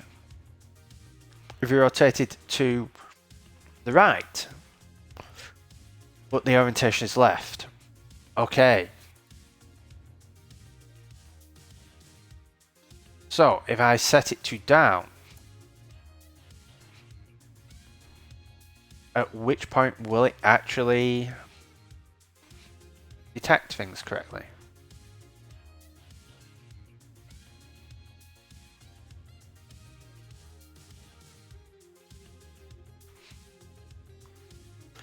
So we're detecting text page. We're detecting both text page and image page. Okay. So up is up, down is down, left is right, and right is left. And in all scenarios, we need to rotate. You know how I said that this API was nice and simple? I'm beginning to regret saying that. Why would you do this, Apple? Why would you give me the results back unrotated? Why would you give me the results? Why would you flip left and right? I mean, you explicitly say in your documentation, right is counterclockwise, right is clockwise and left is anti-clockwise, but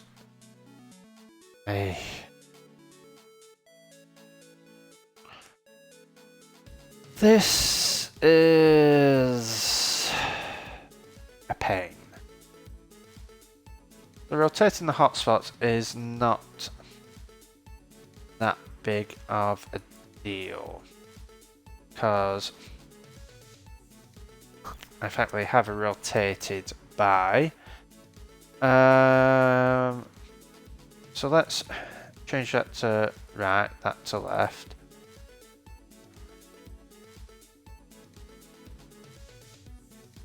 No. So if you're going from left from up, we want it to be right. Otherwise you want it to be left. These need to go the wrong way around.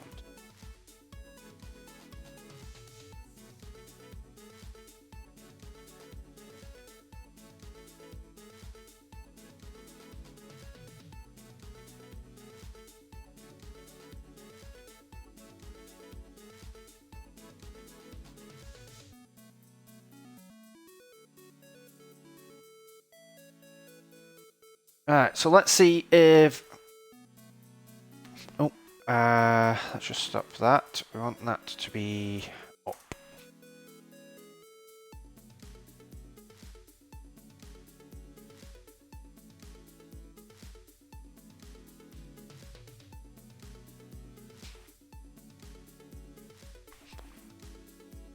Right, so we found, if we go to the right, we found 2.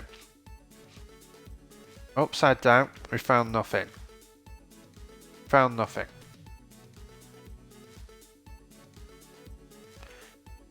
Because if we're right,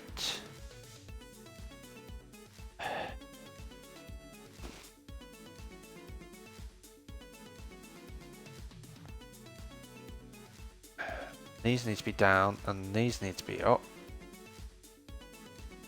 That needs to be up and that needs to be down.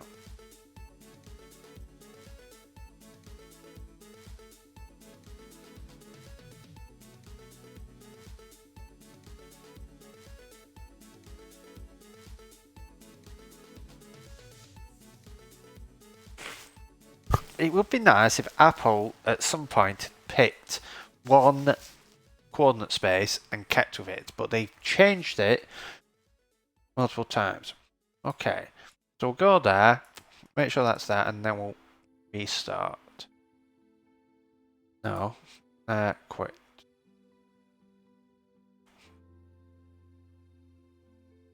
Okay, so we find text page and image page. Text page and image page. Text page and image page. Text page and image page. Okay.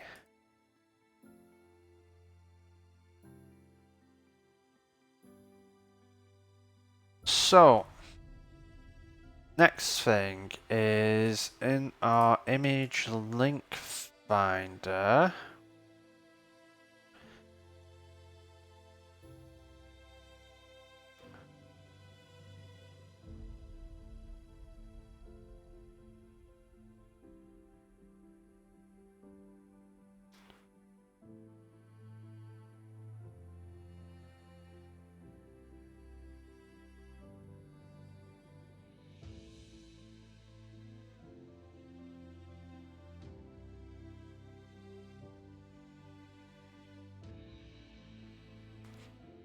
Right, so we've got image property orientation.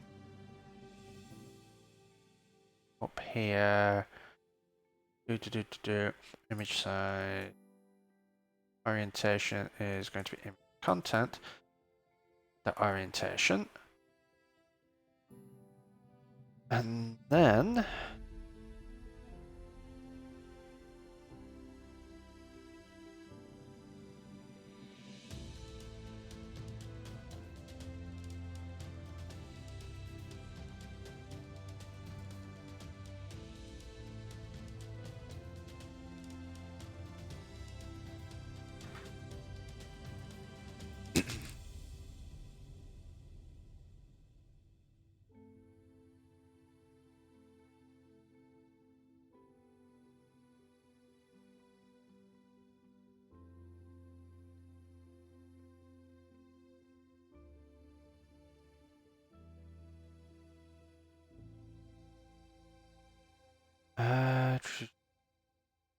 pass the orientation into here.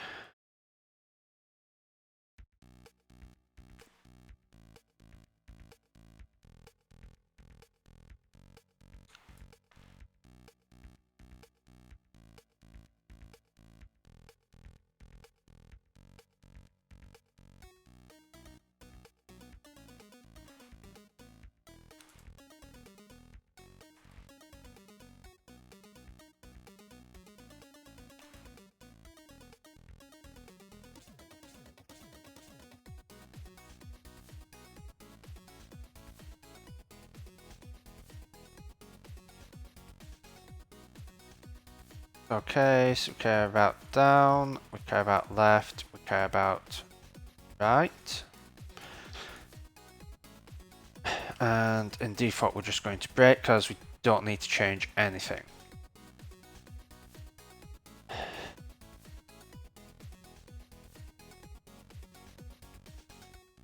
So guard var bounding box is that. Bounding box equals bounding box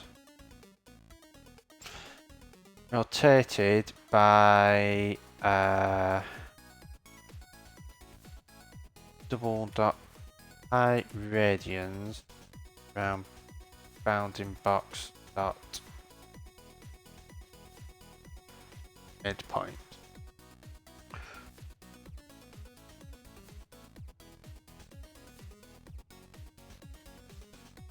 Right, so hopefully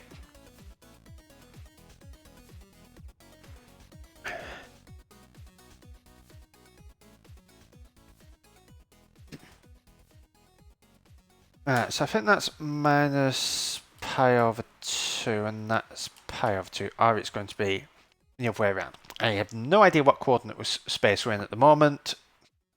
Some APIs you need to rotate pi over 2 to go left, others you need to rotate minus pi over 2 to go left, and I'm having to use both of them. So what we also want to do here though is width equals image size dot height, and height equals image size dot width.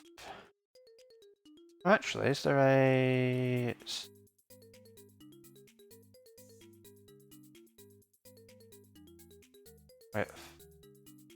height? That.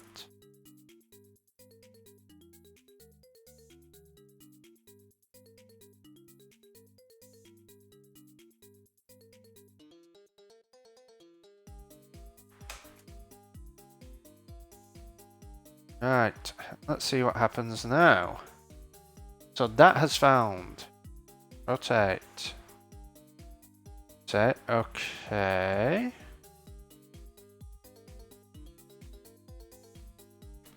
That's text page. Rotate. That's text page. Okay, so let's minus positive. Oh, we don't want to... It's not the bounding box midpoint.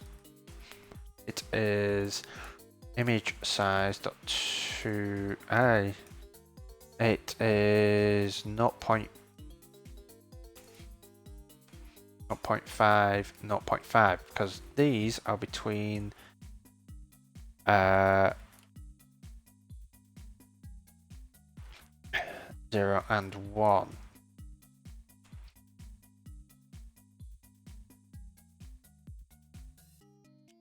Let's see if this works.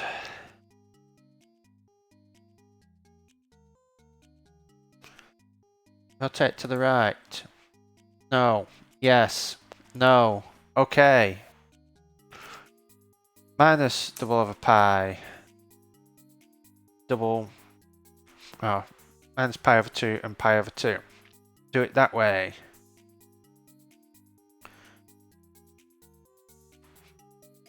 Rotate to the right. Slightly off. Perfect. Way off.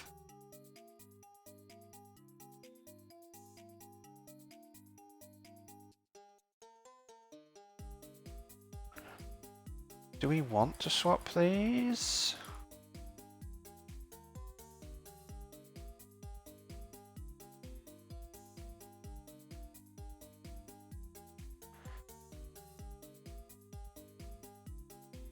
Oh, we found image page.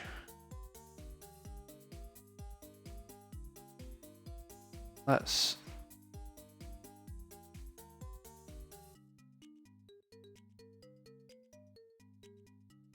wait while it's up.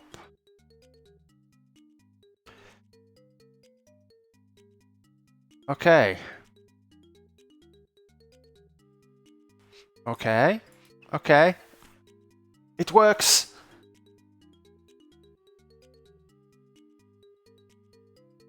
It's a Frankenstein mess of code that shouldn't really go together this way, but it works.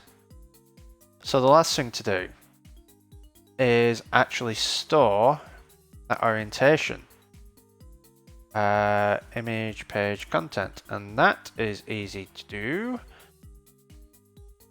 Because case orientation.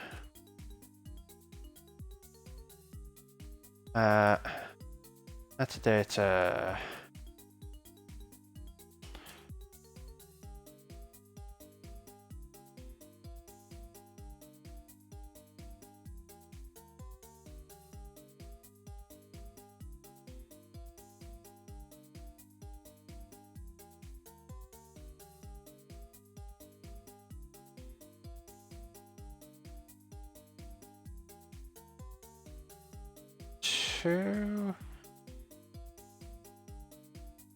Station CG property orientation row value orientation of the orientation.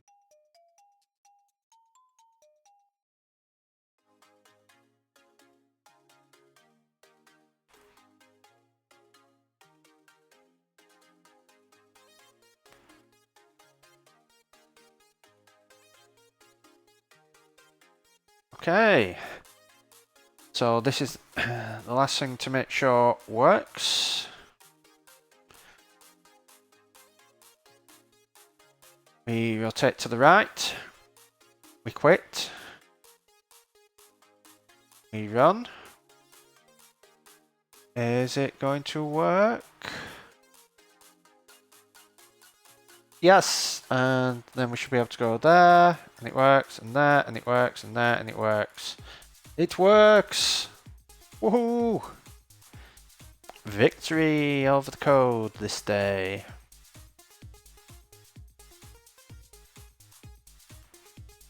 So let us... We can delete that.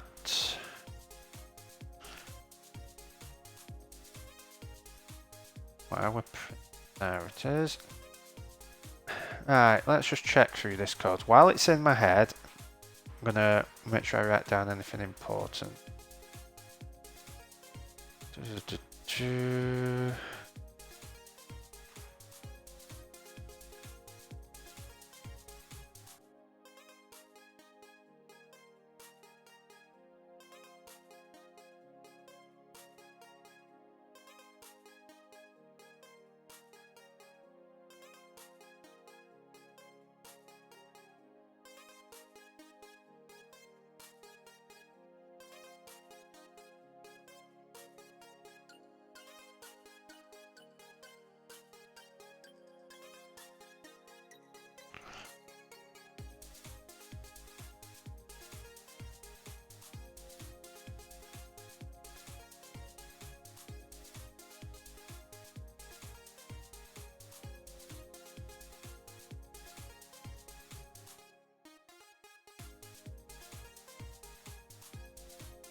Right, so image editor, view, so image, page, content.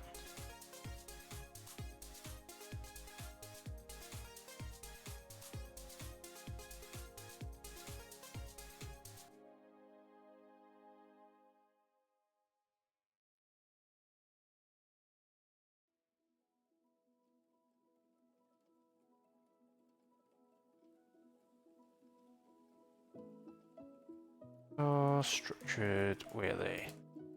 Up is up and down is down. But left rotated clockwise and right clockwise.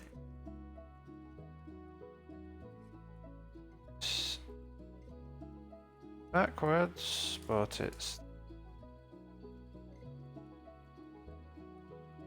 vision.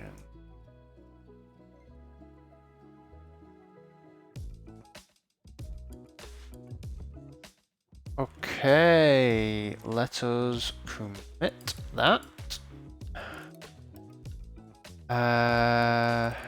Coppice 3, 4, 3. Support rotating with auto linking. So, all we have left to do today is disable if auto linking is off and disable if Pro is disabled. So I believe here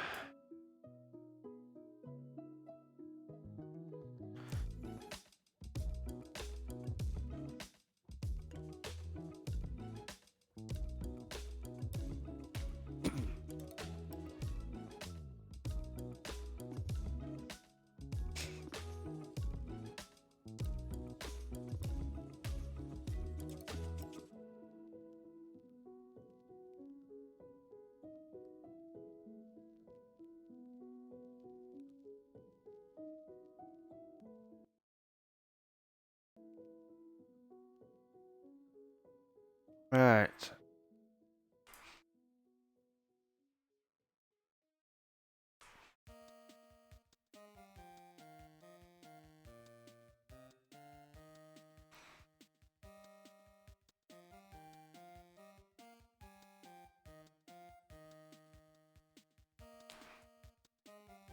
Oh yeah, we leave.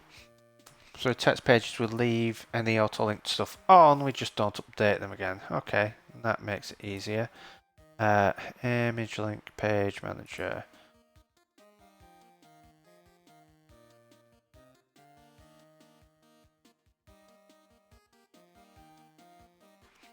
We'll do the scanning, but we won't process the results.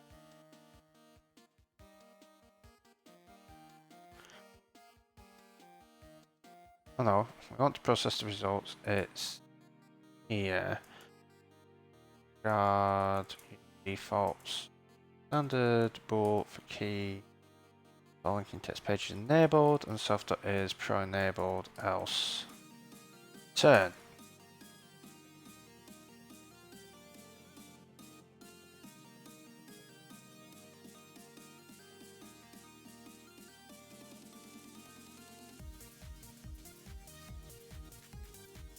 So if I disable pro, they stay there, but if I rotate, oh, they do stay there.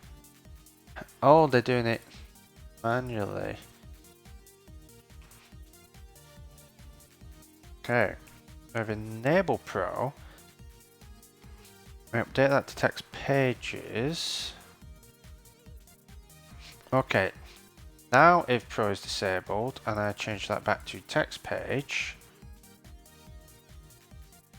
now it's not updating it. Okay.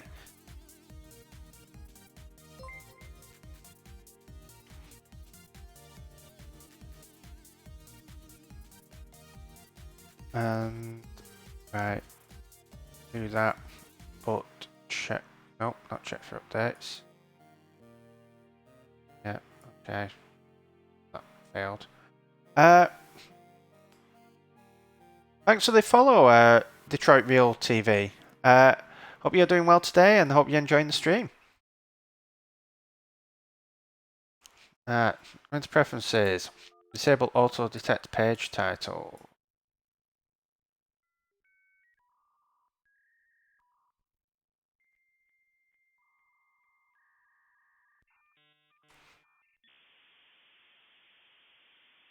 Rotate, it doesn't do that. But if I enable auto detect page titles and then rotate, it does detect it. Sweet. Oh, Coppice 3, 4, no. Yeah, 3, 4. 3, 4, 3, yeah. Table, page, image, auto linking, pro or auto linking disabled. And with that, folks, image linking is finally done. It's taken us many, many weeks building up the stuff for creating hotspots, drawing those hotspots, adding polygon hotspots, moving them around and everything, getting the auto linking. But we finally have image linking done, which means there's just one more feature required for this version, which is a feature that I implemented a very rough version this morning, which if I type up here, text page,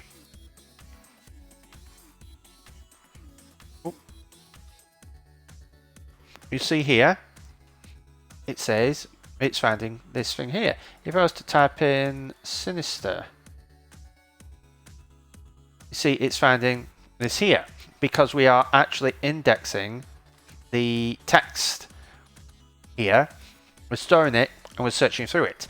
So what we need to do tomorrow is that when you click on this, we want to actually highlight on the image the first instance of the text that we found. So that's what we need to do tomorrow. And then once that is done, we need to do some bug fixing. We need to do accessibility, some performance tuning. So we're going to go through all the stuff that you do towards the end of a release. And hopefully by the end of this month, we will be able to actually ship this and get this out there into people's hands. So I think that would be a good time to pause. So let's have a quick look and see if anyone's online. Well, I'll tell you who's online. Mr. B, if you're still around, how do you fancy us raiding ADHD designer?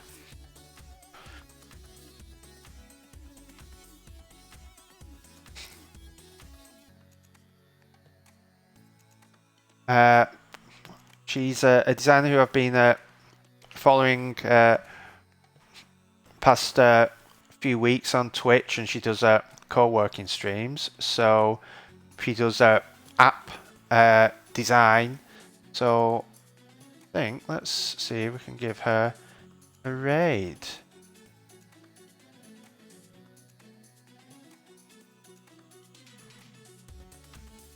Okay. So I want to thank you all for joining me today. It's been a lot of streaming today. Hopefully tomorrow, I don't know what time I'll start. I may not be around in the morning, so it may just be afternoon stream. I may try to start an hour earlier. And then maybe streaming over the weekend. But we'll hopefully get onto this image searching and get that implemented, and then hopefully we should be good to go. So I want to thank you all for following. Thank you, Avos, for raiding and bringing people over.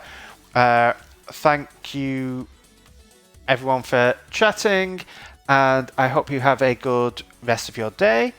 And as always, happy coding.